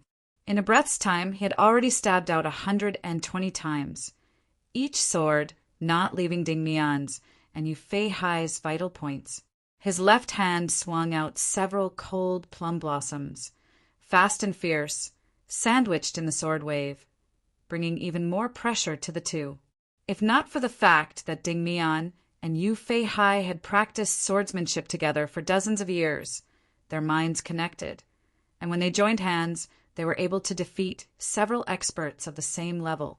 If it was anyone else, they would have already collapsed under such a strong pressure. But even so, the two could only use their vigorous internal energy to struggle for some breathing space. It seemed that defeat was only a matter of time. Yu Songhai's head was dripping with cold sweat. He said with difficulty, "Get out of the way, hand over that brat. I will definitely not make things difficult for you. Otherwise, don't blame me for being impolite." How impolite? Chu Fei Yen raised her head and laughed at him. Heroes and warriors, the four beasts of Qing City. But above these people there is still you, a big black bear with awe-inspiring righteousness. The heart-piercing bone needle in my hand. Hidden in the small syringe are 99 soft silver needles. Each one can poison a big black bear to death. Right now, it is not a matter of you being impolite to me, but whether or not I should let you go. When Yu Songhai heard this, not only was he not forced to leave by her, he even let down his guard. He sneered.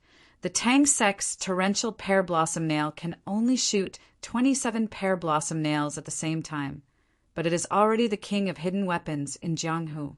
Your heart-piercing bone needle actually claimed to have 99 silver needles, really boasting. He pointed at the syringe in Chu Feiyan's hand, saying sarcastically, "But it is only a small syringe the size of a palm. The silver needles inside are at most as thick as a cow's hair. When shot out with such needles, can it hurt people?" As everyone knows, the heavier a hidden weapon, the harder it is to control. Because of its heavy mass, its flying speed is slow, it is difficult to hit the enemy, and it also requires a strong hand strength and internal energy to shoot. However, if a concealed weapon was too light, it would not be easy to use it. Not only would it be difficult to control an object that was as light as a feather be thrown out, it would also not be strong enough. Therefore, those who could use both light and heavy concealed weapons were all top-notch experts in the Jianghu. Experts could use them, but mechanical hidden weapons could never be used. When the Tang sect made hidden weapons, the first requirement was that they fit the hand. The weight had to fit the hand, and the shape also had to fit the hand. Take the torrential pear blossom nails, for example. The weight of each silver nail was a Tang sect secret that had been kept for several hundred years. 27 silver nails, not one more, not one less, and the center of gravity also had to be just right. Therefore, Yu Tsanghai did not believe a single word that Chu Feiyan said.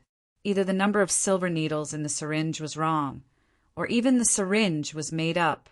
"Hand over that kid, or else I'll go get him myself." Yu Tsanghai revealed a crazed expression and shouted. The people beside him stepped aside and left him in the middle, making him exceptionally conspicuous. Chen Ong casually glanced at him, making Yu Tsanghai more and more anxious. He heard a call in his ear. "Sect leader Yu, I've come to help you." It was the Song Mountain disciple Shi Dengda. He saw that the two Tai Bao were unable to hold on, and his eyes turned, thinking of a vicious plan to take the hostage. Even if Chinong did not care about Chu Feiyan's life, he could still distract him a little and even threaten Lu Zhengfeng to commit suicide. His right foot stamped on the ground, bringing along dozens of Song Mountain disciples, pouncing towards Chu Feiyan. The sword in his hand flickered. Rays of cold light flashed, blocking the martial artists in front of him one by one. The sword light curled towards Chu Feiyan's vital points. "AI." He heard Chu Feiyan sigh, as if she felt sorry for him. Her hand moved slightly, and she had already activated the mechanism of the penetrating bone needle. A stream of light spilled out, like a firefly in the bright moon, the shadow of the blazing sun, so beautiful that it made people's eyes enchanted. The lights in the hall swayed, and the silvery light was bright like fire, lingering for a long time. The stream of light naturally flashed, but when the silvery light reflected in people's eyes, it was already only an afterimage. Because it was too fast, it stayed in people's eyes for a long time. When the stream of light turned, it was the only thing between heaven and earth. After the stream of light disappeared, people discovered that the dozens of Song Mountain disciples were standing stiffly in the field. Their faces had already turned gray. "Peng Deng!" Shi Dengda, like a piece of rotten meat, fell to the ground, as if he had activated some kind of mechanism. Then, one by one, the Song Mountain disciples fell to the ground, and the sound became one. The people at the side were in a trance, unable to react. For a moment, only the sound of Ding Mian and Chen Ong fighting could be heard. Ding Mian looked back, and his eyes widened, and he shouted, "How dare you!"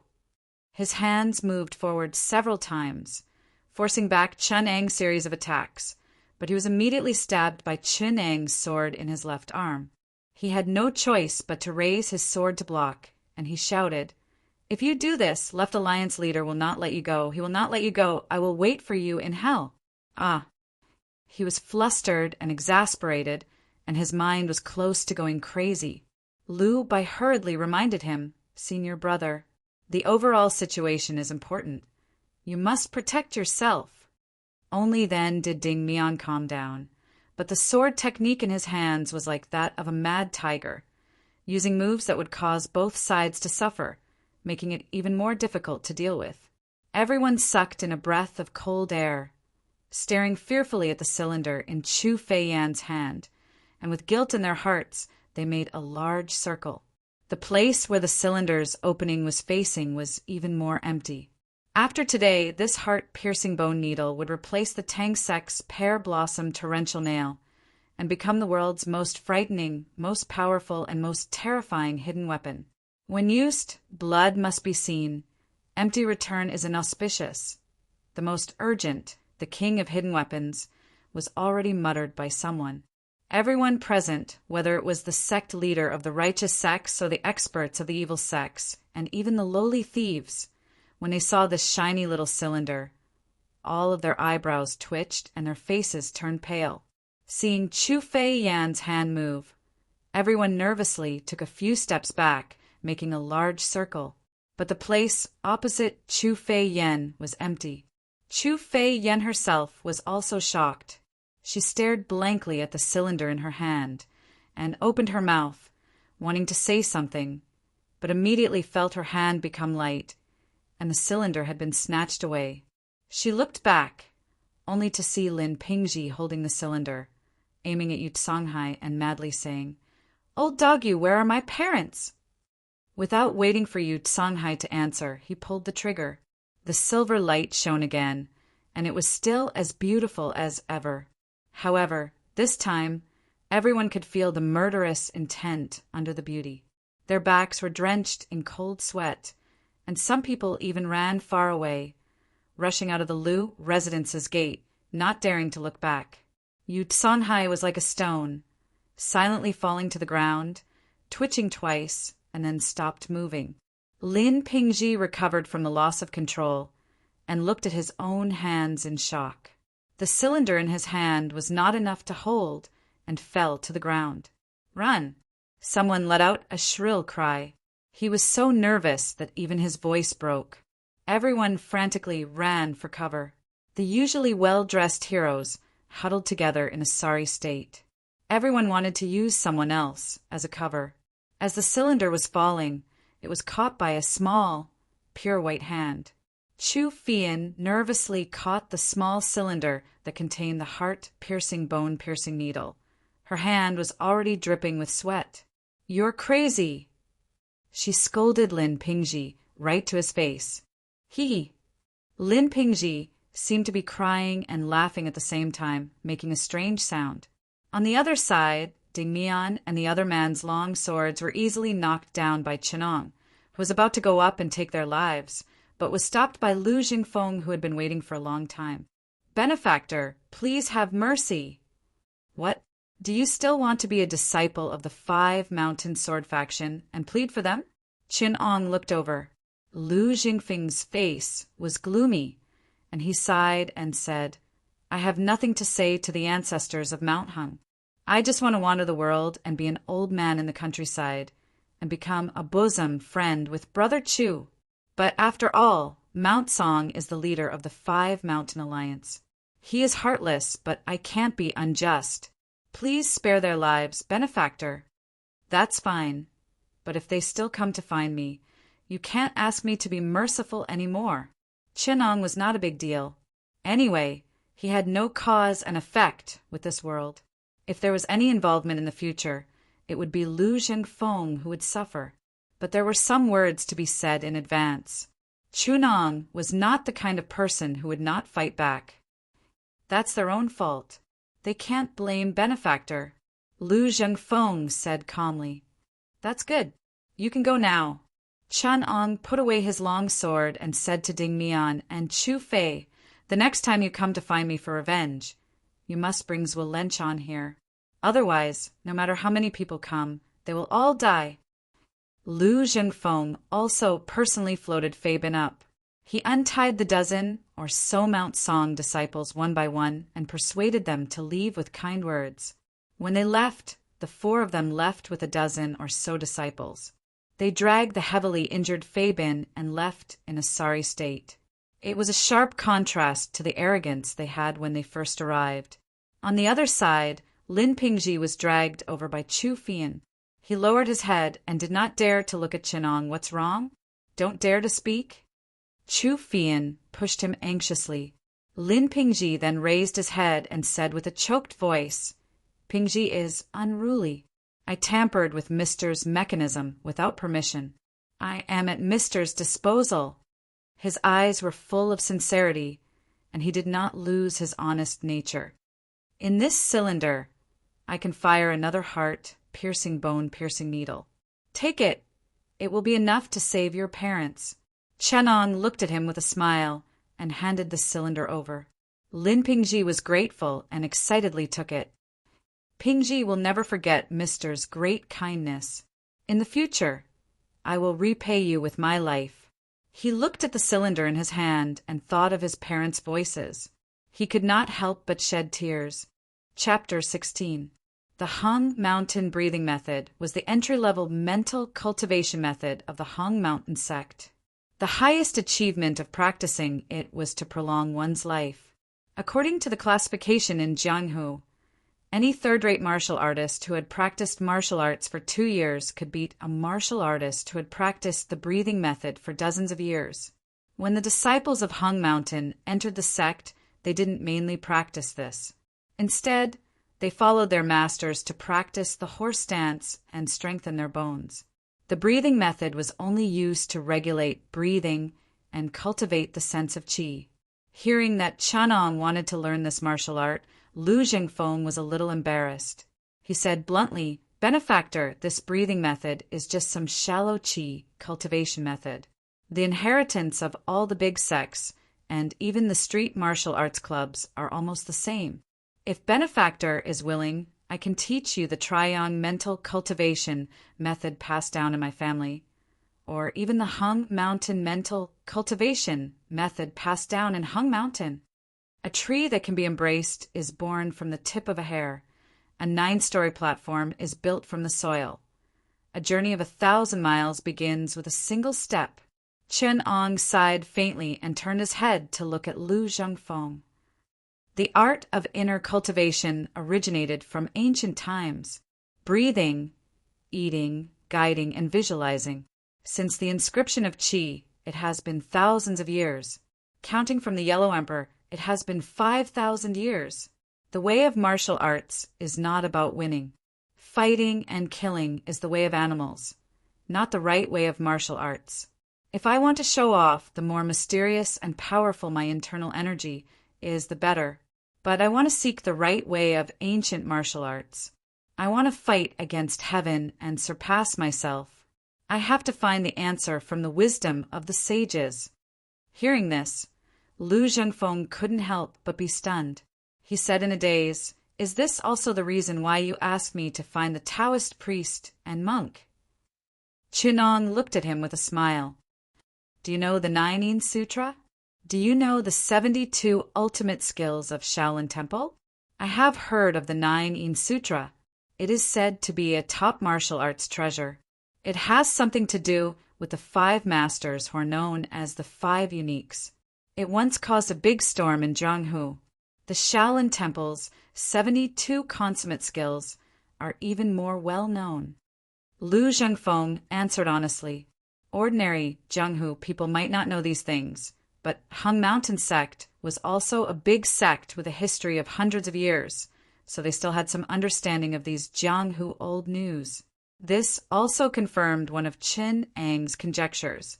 The world of the smiling, the proud wanderer was indeed closely related to the 4 novels after Heavenly Dragon. They were most likely worlds in the same timeline. The 9 Manual is divided into 2 volumes. During the Northern Song dynasty, Huang Shang, an internal editor, comprehended a peerless martial art from the scripture of the 10,000 years. In the martial arts world at that time, it would not be an exaggeration to say that it was the #1 martial art treasure in the world. The 2nd volume of this world-shaking martial art had once fallen into the hands of 2 disciples of the Peach Blossom Island, known as the Twin Killers of the Dark Gale. Lu Zhengfeng listened quietly with a surprised expression on his face. He had never heard of this kind of secret in the martial arts world, even with his identity. Perhaps only the Shaolin Temple, which had been passed down for thousands of years, would have a clear record. This made him feel more and more mysterious about Chen Ang's identity. In the process, there were quite a few inspiring stories, but they have nothing to do with us, so we don't need to talk about them. Mei Chaofeng of the Twin Killers of the Dark Gale practiced the Nine Yin Sutra hard for more than 20 years. Her legs were paralyzed because of Qigong deviation. It was a good 9 Yin Holy Claws that helped her practice such a nondescript thing as the 9 Yin White Bone Claw. 9 Yin White Bone Claw, Lu Zhengfeng said in horror, and his face showed extreme emotion. Qin Ong could not help but laugh in spite of himself. There were plenty of martial arts that were not passed down, and they were all nameless, but a crippled evil martial art was even more famous than the genuine 9 Yin Divine Claws. You only need to know that the 9 Yin Holy Claws is 10 times more powerful than the 9 Yin White Bone Claw that Mei Chaofeng practiced. If Mei Chaofeng met someone who had truly practiced this martial art, she would not be able to withstand 2 moves and would be clawed into bones. Qin Ong said calmly, "It's the same with the 72 supreme skills. Many Shaolin monks spend their whole lives to study a set of supreme skills. Some people can practice more than 10 in one go. Murong Bo and Xiao Yuanshan in the northern Song dynasty were like this. But in their later years, they had no choice but to enter the Shaolin Temple and practice Zen." "Why do you think?" Qin Ong asked. "Maybe Shaolin Temple hid some key secrets that caused them to have hidden dangers when they practiced martial arts?" Lu Zhengfeng, who came from the 5 Mountain Sword sect, really did not have a good impression of Shaolin Temple, so he speculated bluntly. "Haha, secrets." Qin Ong laughed and said, "You're underestimating martial arts masters like Bodhidharma and Zhang Sanfeng. They want to let the whole world know their martial art secrets and understanding of the great Tao. Why would they hide such a thing? But there's nothing wrong with what you said. There is indeed a secret behind it." Qin Ong looked at Lu Zhengfeng, who wanted to say something but hesitated. He waved his hand to stop him and continued. "Whether it is the 9 Yin Holy Scripture that went berserk or the 72 supreme skills that lost its essence, although on the surface it seems that the author's vocabulary is difficult to understand and the meaning is hidden, in fact, it is because the practitioner's martial arts cultivation is not enough." Martial arts cultivation was an extremely obscure term. Many people used their combat power to measure the strength of martial arts masters, but they did not understand why only Bodhidharma and Zhang Sanfeng could bear the title of Great Grandmaster. Even though Divine Monk Sweeping Floor and Dugas Seeking a Loss were powerful their whole lives, why was it that only the I Ching Jing and Tai Chi could achieve the supreme title of martial arts? Why was it that the martial arts cultivation, which could not be seen or touched, was the main factor? Things like martial arts cultivation, which could not be seen or touched, were the main factors. In Chen Ang's understanding, the cultivation of martial arts was the combination of all martial arts, wisdom, perception, and knowledge. It was like a huge net that connected all aspects of martial arts and the wisdom of sages. And secret scriptures like Tai Chi and I Ching Jing were the highest embodiment of this kind of wisdom, just like how those who studied Laozi might not understand the wisdom of Tao Te Ching, and those who studied Confucius might not understand benevolence. Rather than saying this kind of wisdom was a secret scripture, it would be better to say it was a reading outline. Zhang Sanfeng studied Tao and wrote Tai Chi. Bodhidharma understood Buddhism and wrote I Ching Jing. It was probably to sort out their thoughts of martial arts into an outline. The real content still needed to be learned from Buddhist scriptures, Taoist books, and ancient books. The reason why Huangshan could comprehend the 9 Yin manual from the Longevity Taoist canon was the same. Therefore, Qin Ong did not expect to obtain 1 or 2 peerless secret scriptures from the world of martial arts and then cultivate it diligently to transcend. On the contrary, he decided to sink his heart and feel this world. He wanted to read this atmosphere and absorb the essence of this world. This was the true value of a world. Learning secret scriptures was the path of a master, but learning martial arts was the path of evolution. Chun Ong worked hard as a doctor for 3 months and saved countless people of the martial arts world. He studied and understood hundreds of secret scriptures and mastered most of the third-grade martial arts in the martial arts world. It was all for the sake of accumulating a relatively solid martial arts cultivation that he began to cultivate. As for Lu Zhengfeng, he was the guide that he had decided on. He had also thought of displaying the scientific research and understanding of the human body in the future through the way of martial arts. But when he thought about it, he still felt that it was a pity. Without enough scientific accumulation, even if he created such a set of martial arts, it would only be Northern Underworld divine skill and 6 Pulses divine sword. Compared to Tai Chi and I Ching Jing that inspired an orthodoxy, it was too far behind. Even the 9 strategies beyond the swords that had accumulated the world's sword techniques might not be comparable. Perhaps in terms of power, it could reach invincible in the world. But if Chun Ong pursued power, why didn't he leave behind a laser weapon or a human body modification drug? That way, the person who obtained it could also become the strongest in the world. Martial arts that could not promote the evolution of human life essence were meaningless to Chun Ong did not go on. He picked up a yellowed song scripture and said to Lu Zhengfeng with a smile, "If I said that I could comprehend I Ching Jing from these scriptures, would you believe me?" Lu Zhengfeng was shocked. He carefully glanced at the Dharma Hua solemnity theory. After confirming that it was just an ordinary scripture, he whispered, "If someone else said it, I would definitely not believe it. But since my benefactor said it, I still have 70% doubt in my heart." Before Dharma wrote the book, there were hundreds of scriptures that described the principles of his learning. After Dharma wrote the book, there were tens of thousands of scriptures that described the principles of his understanding. After learning the wisdom of Bodhidharma, don't tell me that you can't even comprehend the body metamorphose scripture? Chun Ong laughed loudly. Lu Zhengfeng could only smile bitterly in his heart. The wisdom of Bodhidharma is scattered among the Buddhist scriptures that are as vast as the sea. If I want to sort them out, I don't know what kind of extraordinary wisdom and astonishing perseverance is needed. Perhaps only gods and devils can do it. He did not ask any more questions. He honestly told Chun Ong everything he knew about martial arts that he had accumulated over the years, even some stories and allusions, 1 or 2 pointers from his master when he practiced martial arts, and a few words that he thought were true teachings. As a result, Chun Ong did not have much interest in the methods that he thought were true teachings. Instead, he pointed out 1 or 2 mistakes and even imperfections. Instead, he was particularly interested in some minor details that everyone in the martial arts world knew. Chapter 17. The tips of his palms slightly drooped down, his limbs in a state of half loosening and half tightening. Chun Ong held his breath and concentrated, a palm slowly pushed out.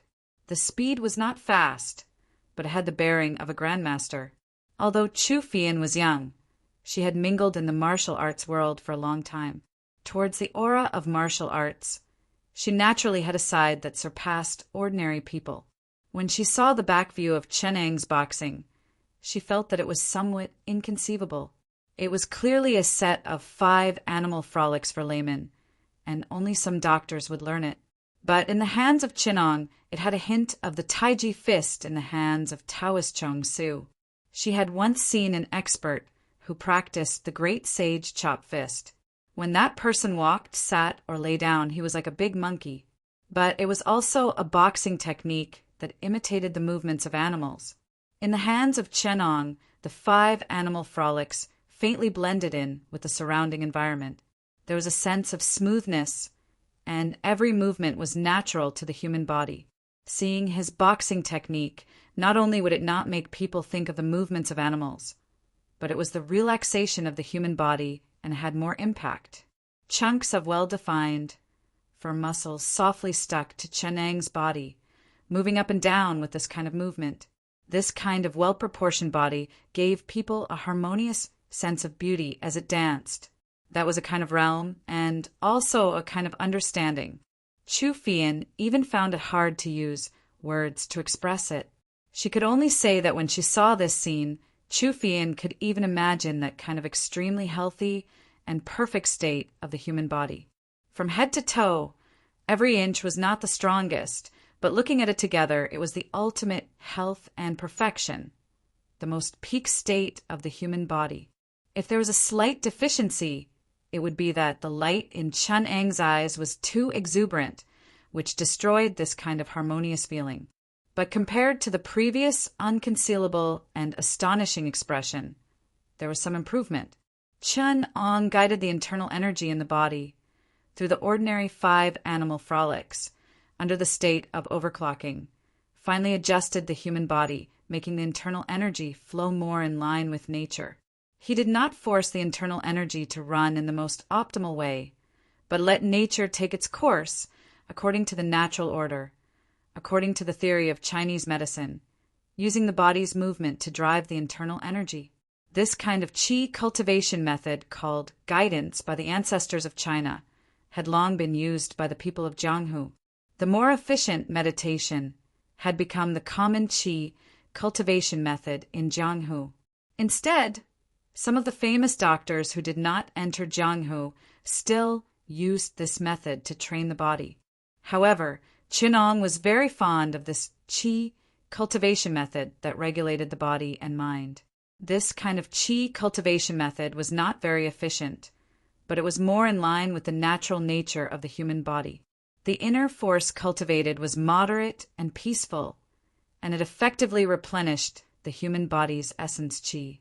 Generally speaking, meditating and cultivating qi would cause one's energy to be exhausted. This was because the qi originated from the human body's energy. Refining the energy to produce true qi would naturally cause one to feel tired. This was also the reason why Jianghu experts had always emphasized that one should progress step by step and not rush.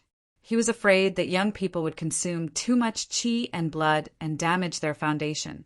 However, this kind of guidance method would not damage the spirit, qi and spirit. Instead, it had the effect of nourishing and improving. After a set of punches, not only would the internal energy improve, but the energy would also be more abundant, and the spirit would be much better.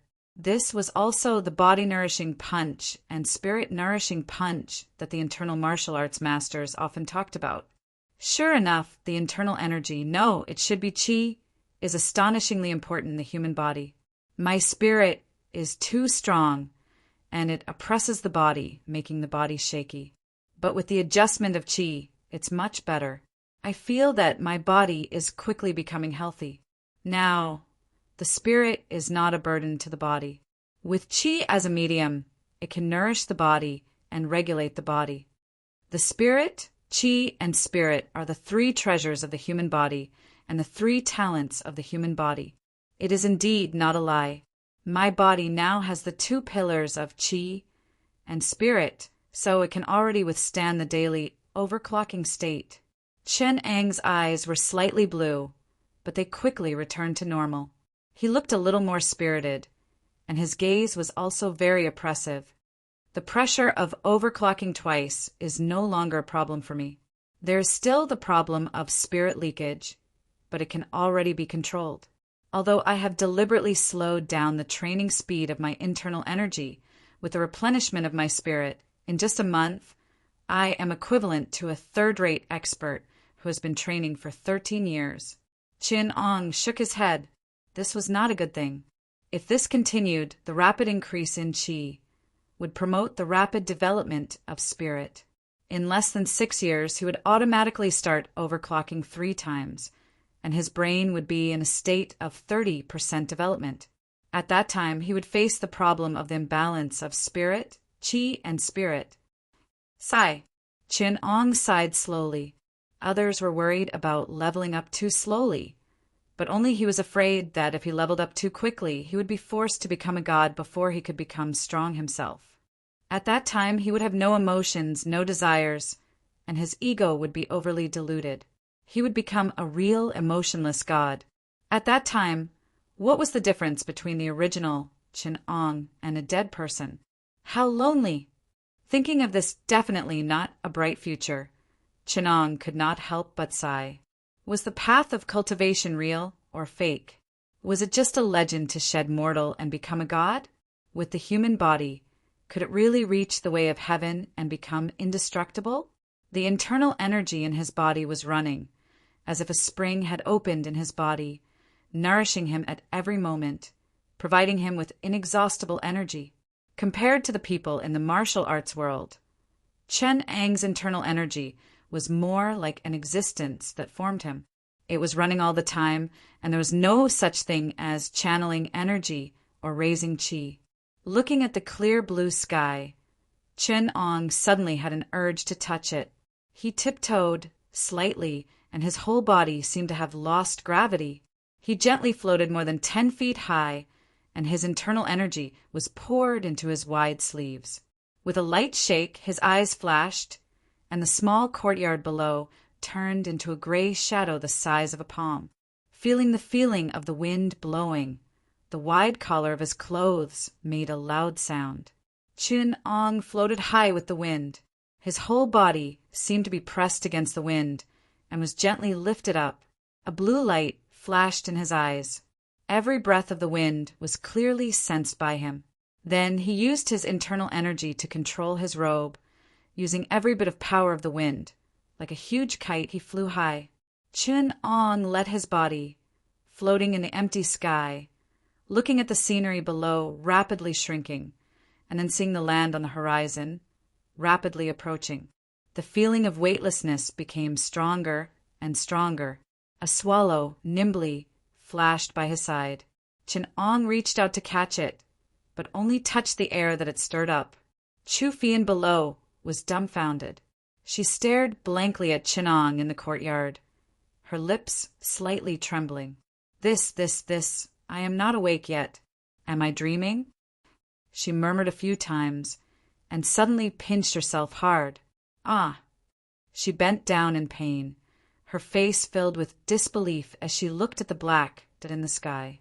Suddenly she shouted towards the sky, Immortal Elder, please accept me. Can you take me away? I can wash clothes, I can cook, Immortal Elder, can you hear me? She knelt on the ground and shouted towards the sky, Master, please accept disciples' worship. It's useless. This is just a light body technique, and it's a unique light body technique. Even if I teach you, you won't be able to learn it. Chu Fian's eyes blurred and saw Chen Ong slowly landing in front of her. Without waiting for Chu Fian to react, Chen Ong lightly floated a few feet away and only left behind a sentence. I'm going to the library. You can play by yourself. Flying was indeed the first dream of mankind. Chen Ong held a copy of the Yongle Dodian and sat high up on the eaves. The excitement in his heart had not yet calmed down. Fortunately, the great elephant hooked and sunk painting in his hands was a version that had long been lost in the modern era. Chen Ong very quickly calmed his heart and carefully thought about it. These few days, his study of the Taoist scriptures became more and more profound. Chen Ong spent a large amount of time every day to read and think, and at the same time he had to debate with the Taoists invited by Lu Jingfeng. Now, in terms of Taoism, there were already very few people who could match up to him. There was even a Chuanjin Taoist who wanted to persuade Chen Ong to go to the inner palace to be a priest. Chen Ong really thought about it. Not to mention other things, just the 22,977 volumes of the Yongle Dodian was very tempting. But considering the time factor, Chen Ong still decided to wait until he had a fast storage device before he could record these treasures. With a large number of books and the martial arts attainments of hundreds of Jianghu people, Chen Ong felt that he was bursting with the sparks of wisdom at every moment. Every day, he had countless inspirations and gains. These things, in a state that could not be described lightly, had turned from knowledge to wisdom, and from accumulation to accumulation, had become the foundation. Chen Ong had long deduced the purple sun divine art, but he did not cultivate it. Instead, he let the wisdom represented by the purple sun divine art sink into his foundation and turned it into his own martial arts cultivation. It was still a set of ordinary, basic martial arts that combined breathing, guidance, meditation, and meditation, but there was something more. If Zhang Sanfeng was still alive, he would definitely be able to see the shadow of his own Tai Chi in this. Similarly, the martial arts masters of various sects, as long as they had trained their martial arts to the bone, they would be able to see the shadow of their own unique skills in Qinong. These came from the Black Tiger Fist, Rapid Flow Sword, Wudong's entry-level sword technique, the Five Mountain Sword Sect's Inner Strength Heart technique, Flood Fist, Iron Head technique, and other third-grade martial arts that had spread far and wide. Together with a profound accumulation of knowledge, it allowed Qinong to approach the level of the sages step by step, allowing a set of qi cultivation formula to have the aura of a master who could absorb all rivers into the sea. Chapter 18. In the misty rain, a lone boat floated down the river. A scholar in green stood at the bow with his hands clasped behind his back, facing the waves of the Yangtze River, silently standing. Behind him, a pretty girl in red held a scroll in her hand, scratching her head in deep thought, sighing and shaking her head. "Brother Chen, do I have to learn these things to learn your martial arts?" She pouted, disappointedly placing the book on the table. Looking at the words "original geometry" on the cover, she felt a throbbing pain in her head. "Be good. If your IQ is not good, then don't learn my martial arts. I have a rather stupid Purple Sun Divine Kung Fu. First go read the 300 scrolls of Taoist scriptures. Memorize the classic 30 scrolls of Chuanjin. Then I will pass it to you." Chunong smiled and patted her head, but his mouth was not polite at all. "Oh." Chu Fian painfully lowered her head, revealing a pitiful look like a cub. She said pitifully, "Is there no martial arts that doesn't need to learn these things? I heard that you also know the absorbing star's great skill. This stupid martial art shouldn't need any conditions. Ren, we can learn it. Why can't I? That is called the Northern Dark Incomplete Art. You can learn it if you want. Today, first memorize the Nanhua Jing. Tomorrow I will give you a few scrolls of Nanhua Jing commentary and Taiping Jing. First finish learning the 36 incomplete scrolls of Taiping Qingling Dao. Then copy the Taoist scriptures related to Taiping and Nanhua a few times. Then you should barely be able to get started." Chu Fian heard this and gestured with her hands the height of the stack of books, silently rolled her eyes at Qinong and wailed, "Is there no easy to learn, easy to master martial arts? Why do I need to look at fluid mechanics to learn a qigong? What is this? AI." She dragged out the last word, her tone full of annoyance. Chun-Ong put away the Taoist scripture in his hand, looked at the listless Chu Fian and smiled. "If you want to learn easy and simple martial arts, you can also do it. A few days ago, Lin Pingji brought me such a martial arts manual. It is easy to learn, and your progress is extremely fast. Although only men can practice it after my transformation, women can also practice it. As long as you do it step by step, becoming a first-class master is not a problem. As long as you work a little harder, there will be a place for you in this world." Chu Fei Yan's eyes brightened. "Such a good martial art, and you're only telling me now." "No, I remember you once said that without a martial art that can be mastered in one go, without accumulation of martial arts, it is not the right way. This martial art, it shouldn't be a quick method with many hidden dangers, right? You're wrong. This martial art doesn't need to be like this. The process of cultivating it is a profound accumulation in itself. Not only does it have a bright future, but it can also become more profound with time. It can be said to be a top-notch martial art," Chenong said. "Really?" Chu Fian's eyes were full of disbelief. After seeing the dislocating tendon and dislocating bone hand, that was said to be able to be mastered in 3 months, but in reality it required dissecting 300 different corpses of different ages and genders to master, her trust in Chenong went down another level. "Of course, there is a small price to pay. Chen Ong looked at the Taoist scripture in his hand and answered without turning his head. Oh.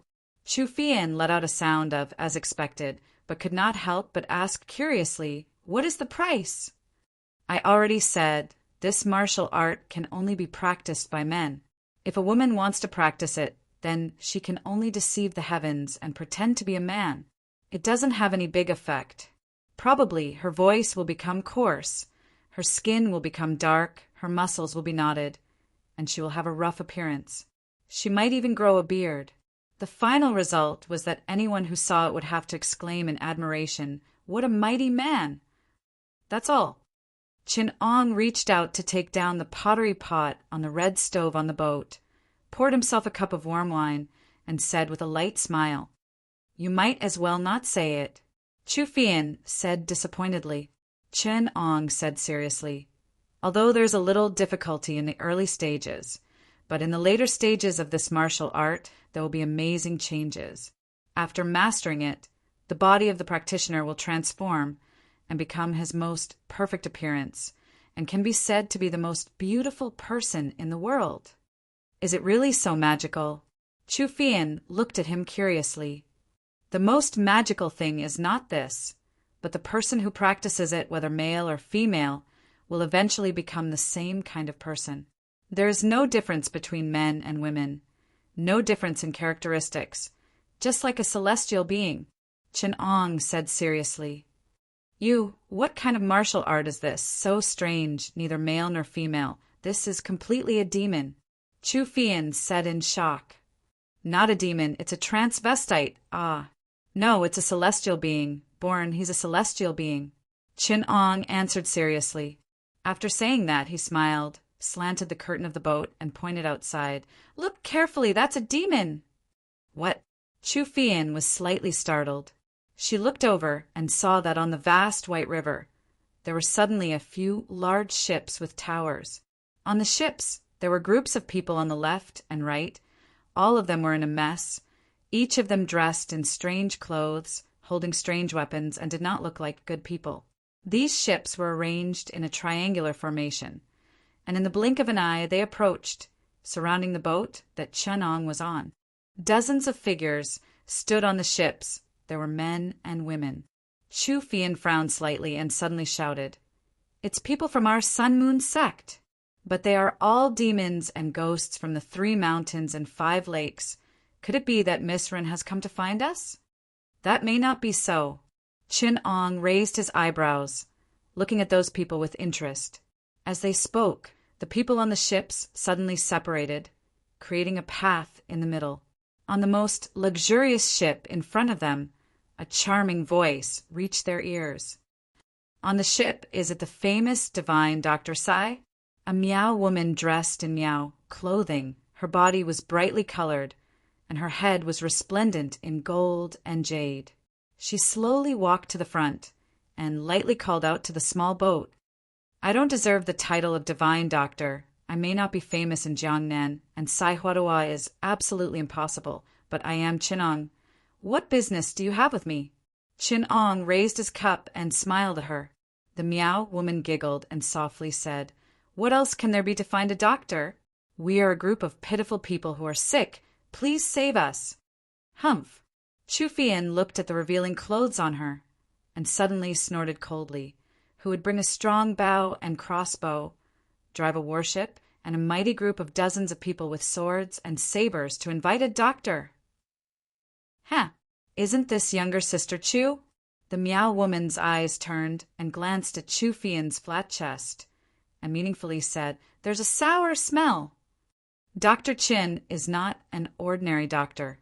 The Miao woman charmingly looked at Chin Ong. "If any weak doctor can fight against 2 people, defeat the leaders of Mount Taishan, Mount Hung, and Mount Hua, beat Ding Mian and Lu Bai like dogs, cripple one of Fei Bin's arms, and force the Mount Song disciples to suffer heavy losses, and scram back to Mount Song, then the Sun Moon sect will not be able to survive in Jianghu." "Is that so?" Chin Ong smiled. "But I feel that not only are you not here for the Sun Moon sect, but you are also here to be traitors." As soon as he said this, everyone on the ship was stunned.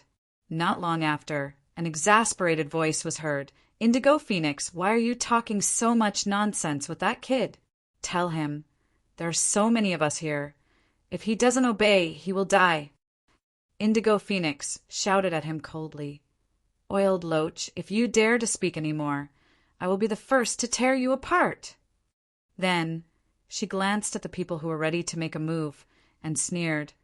All of you are not Mr. Chen's match, even if you attack together. So what are you waiting for? Show him our sincerity.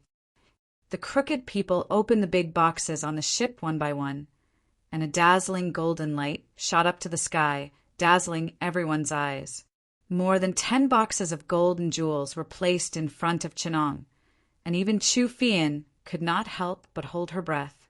Chenong did not even look at the gold and jewels. Instead, he stared at a few boxes of inconspicuous calligraphy and paintings. With a swoosh, Indigo Phoenix's vision blurred, and then she saw Chenong appear on the ship. He held a scroll in his hand, and he slowly opened it. Although these things were inconspicuous, their value was higher than the jewels. So powerful! Indigo Phoenix was secretly shocked.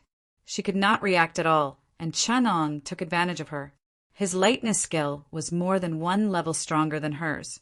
If they were not on the river, she was afraid that even with so many people here, they might not be able to stop Chenong. Indigo Phoenix was secretly relieved. Cold food calligraphy.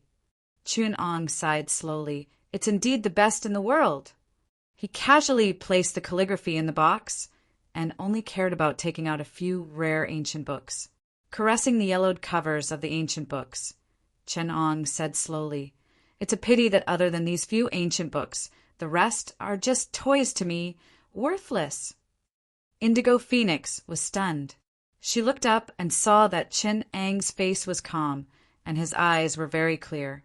The way he looked at the gold and jewels was like wood and stone, and she was surprised. There's no one in the world who doesn't want to be rich and powerful. You are all alone, and you don't even care about these things? That's right. Indigo Phoenix laughed out loud, and tears welled up in her eyes. Suddenly, she lifted her head and said sternly, You don't care about these gold and jewels, but are you interested in our abilities? That's right. With our help, you can get any wealth and power you want. You have a big appetite. You want me, Indigo Phoenix, to be your slave? Dream on. Chapter 19. Chenong laughed involuntarily. He couldn't help but be impressed by the confidence of these people. How dare these heretical sects from all over the world talk about moral integrity with me? They behaved like dogs under the Sun Moon sect's 3 dead corpse mind pills. Now that they looked so tough, they probably thought that victory was in their hands and that they could control him. Miss, you think too highly of yourself. Chenong said indifferently, To be honest, although you have some reputation in the Jianghu, in my eyes, you're no different from a group of chickens and dogs. If you want to work under my command, he smiled and turned around with his hands behind his back. You're not worthy. He said this very naturally, as if he had woken up in the morning and was greeting someone he was familiar with. Good morning. There was no sarcasm in his tone, no disdain in his eyes. It was as if he was saying a fact that everyone knew. Blue Phoenix could still suppress her anger after hearing this. However, it was obvious that the rest of them were looking at him differently. A hoarse voice said slowly, Good lad, you refuse a toast only to be forced to drink a forfeit. As soon as he finished speaking, a cold light with a strong gust of wind flashed towards Chenong's knee. It was an iron lotus, seed the size of a marble. If someone else were to be hit by this attack, their knee bones would probably be smashed to pieces. However, Chenong was not someone else. He raised his right hand like a swallow skimming across the water. He ignored the force that could kill a bull and grabbed the iron lotus seed in his hand. His index finger and thumb held the iron lotus seed in the middle. Chenong smiled. Since you're so passionate, I'll treat you to the lotus seed then. Chi! The iron lotus seed shot out. When the iron lotus seed left his hand, everyone could still see its shadow. By the time they heard the sound of the wind, It had already flown hundreds of feet away and sunk into someone's chest. With just 2 fingers, Chun-Ong shot a shot that was comparable to a sniper rifle. Not only was its speed no slower than a bullet, but its changing force was even better. After all, a bullet could make a turn, but it definitely could not make 7 or 8 turns and hit a person hiding behind a crowd. But inner force could do that. Chun-Ong only heard a cracking sound as the figure was thrown high into the air and fell heavily on the ground like a rag doll. Although there was only a bowl-shaped dent in his chest, judging from his twisted limbs, it seemed that all the muscles and bones in his body had been shattered by this blow. What a ruthless iron lotus seed! What a terrifying strength! To be able to shoot a round hidden weapon like the iron lotus seed at such a speed was already not easy. There were not many people in the Jianghu who could do it. However, to be able to use an iron lotus seed to create a vibrating technique and shatter the tendons and bones of a person's entire body with one strike, it was even more unheard of in the world. Blue Phoenix's eyelids were twitching, and the corner of her mouth twitched. She also recognized that person. He was a famous hidden weapon expert from all religions and 9 schools. His iron lotus seed was fierce and swift, earning him the fierce name of Bone-Shattering Lotus. Originally, she also thought that this person's lotus seed could be called fierce and swift, but after seeing this attack, she just understood what was fierce and swift. Even a person in heavy armor standing in front of it would be shaken to the point that his tendons and bones would be broken. In the blink of an eye, the heretics on the boat had a drastic change of expression. They gathered into a group of 3 to 5, disorderly and well-coordinated, and flew towards Chun-Ong. Just from the lotus seed just now, they already knew clearly that the rumors about Chun-Ong in the Jianghu previously were not ridiculous or exaggerated. Instead, they were really humble. Chun-Ong was more than 10 times more terrifying than the rumors. The person that had fallen into their trap was not a big fish, but a flood dragon that could overturn the rivers and seas. This guy is troublesome. Everyone, let's go together. The Yellow River ancestor, Zhu Qianqiu, let out an anxious shout. When they saw Chun-Ong make his move, they then knew that all the talk about subduing the enemy without a fight and threatening him were all empty words. Facing such a terrifying person, if they did not use all their strength and force Chun-Ong to feel that his life was in danger, then all their schemes would be for naught, and they would become a joke. With a shout, a heretic ultimate skill was used. In an instant, the shadow of the sword and the blade shrouded Chun-Ong from head to toe. Zhu Qianqiu grabbed the ghost head blade in his hand and clamped the hilt of the blade with both hands. With all his might, he slashed forward diagonally. Cold light scattered out, and a bone-chilling cold suddenly pressed down, causing the temperature in the field to drop by a few degrees. Chun-Ang's right hand lightly tapped on the surface of the saber as if he didn't use any strength. His body was like a feather as he suddenly flew up. Borrowing the force of the saber, he floated in the air. Indigo Phoenix clenched her teeth and shouted, "Chun-Ong, we mean no harm. As long as you give in, we will definitely accept your great kindness." "You talk a lot of nonsense," Chun-Ong replied casually. With a flick of his finger, he tapped on a person. He weaved through the crowd like he was taking a leisurely stroll. Every time there was a thrilling moment, he would dodge leisurely. He did not even look at the crowd, minding his own business. It was like a one-man show. However, if one were to take a closer look, they would realize that Chun-Ang's finger technique was full of uncanny tricks. Every time he pointed, there would be at least 70 to 80 variations hidden. One had to give it their all to defend against it. If one's technique was slightly sluggish or the variations were a beat slower, one of his acupuncture points would be hit. Indigo Phoenix's expression was solemn. She could not help but stomp her feet and joined in the attack. She waved her hand and sprinkled a white mist on the crowd. They avoided it as if they had seen a ghost. She even scolded, "Indigo Phoenix, why did you sprinkle poison powder on me? Take a good look at your eyes." There was a flash of anger in Blue Phoenix's eyes. The man groaned and scratched his body. He staggered and fell to the ground. He rubbed his body desperately and begged for mercy. It's so itchy. It's so itchy. Please, let me go this time.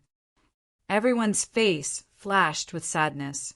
Indigo Phoenix kicked the man away, and a miasma was spat out from her palm. It was like a dragon that surrounded Chinong. However, Chinong chuckled. Miss Indigo Phoenix, have you forgotten that I'm a doctor? Indigo Phoenix's eyes flashed with arrogance. She said proudly, so what if you're a doctor? How can you people from the Central Plains resist the uncanny skills of Miaojiang? Chinong looked confused. He smiled and looked at her. If you don't believe in my medical skills, why did you look for me to cure the 3-corpse brainwashing pill? Even Miss Blue Phoenix can't do anything about it. Why did you look for me, a person from the Central Plains? You. Indigo Phoenix choked. She looked at Chun-Ong angrily. 1 breath passed, 2 breaths passed. Chun-Ong was still standing in the miasma. He looked relaxed. One of the unorthodox disciples couldn't help but shout, Indigo Phoenix, what are you doing? Before Indigo Phoenix could stop him, he pounced forward. Who knew that his body would shake and fall to the ground with a thud? He was unconscious. Why can't the soul-bewildering miasma do anything to you? Indigo Phoenix couldn't help but ask. She couldn't hide the fear in her eyes. You're talking about the soul-bewildering miasma. Chin-Ong smiled and pointed at the miasma in the air. Compared to the sorrowful, paralyzing wind, your soul-bewildering miasma is far from it. Not only is it colorless and odorless, he sniffed and said in disdain, the quality is far from it. All right, I'm not going to play games with you guys anymore. Chen-Ong took out a soft sword from his sleeve, and with a light tap of his right foot, his entire body seemed to be tied by a long string, suddenly pulled up and floated tens of meters into the air. During this period, he only borrowed the strength of the mast a few times, and the rest was all based on his own internal energy and the vast wind above the river.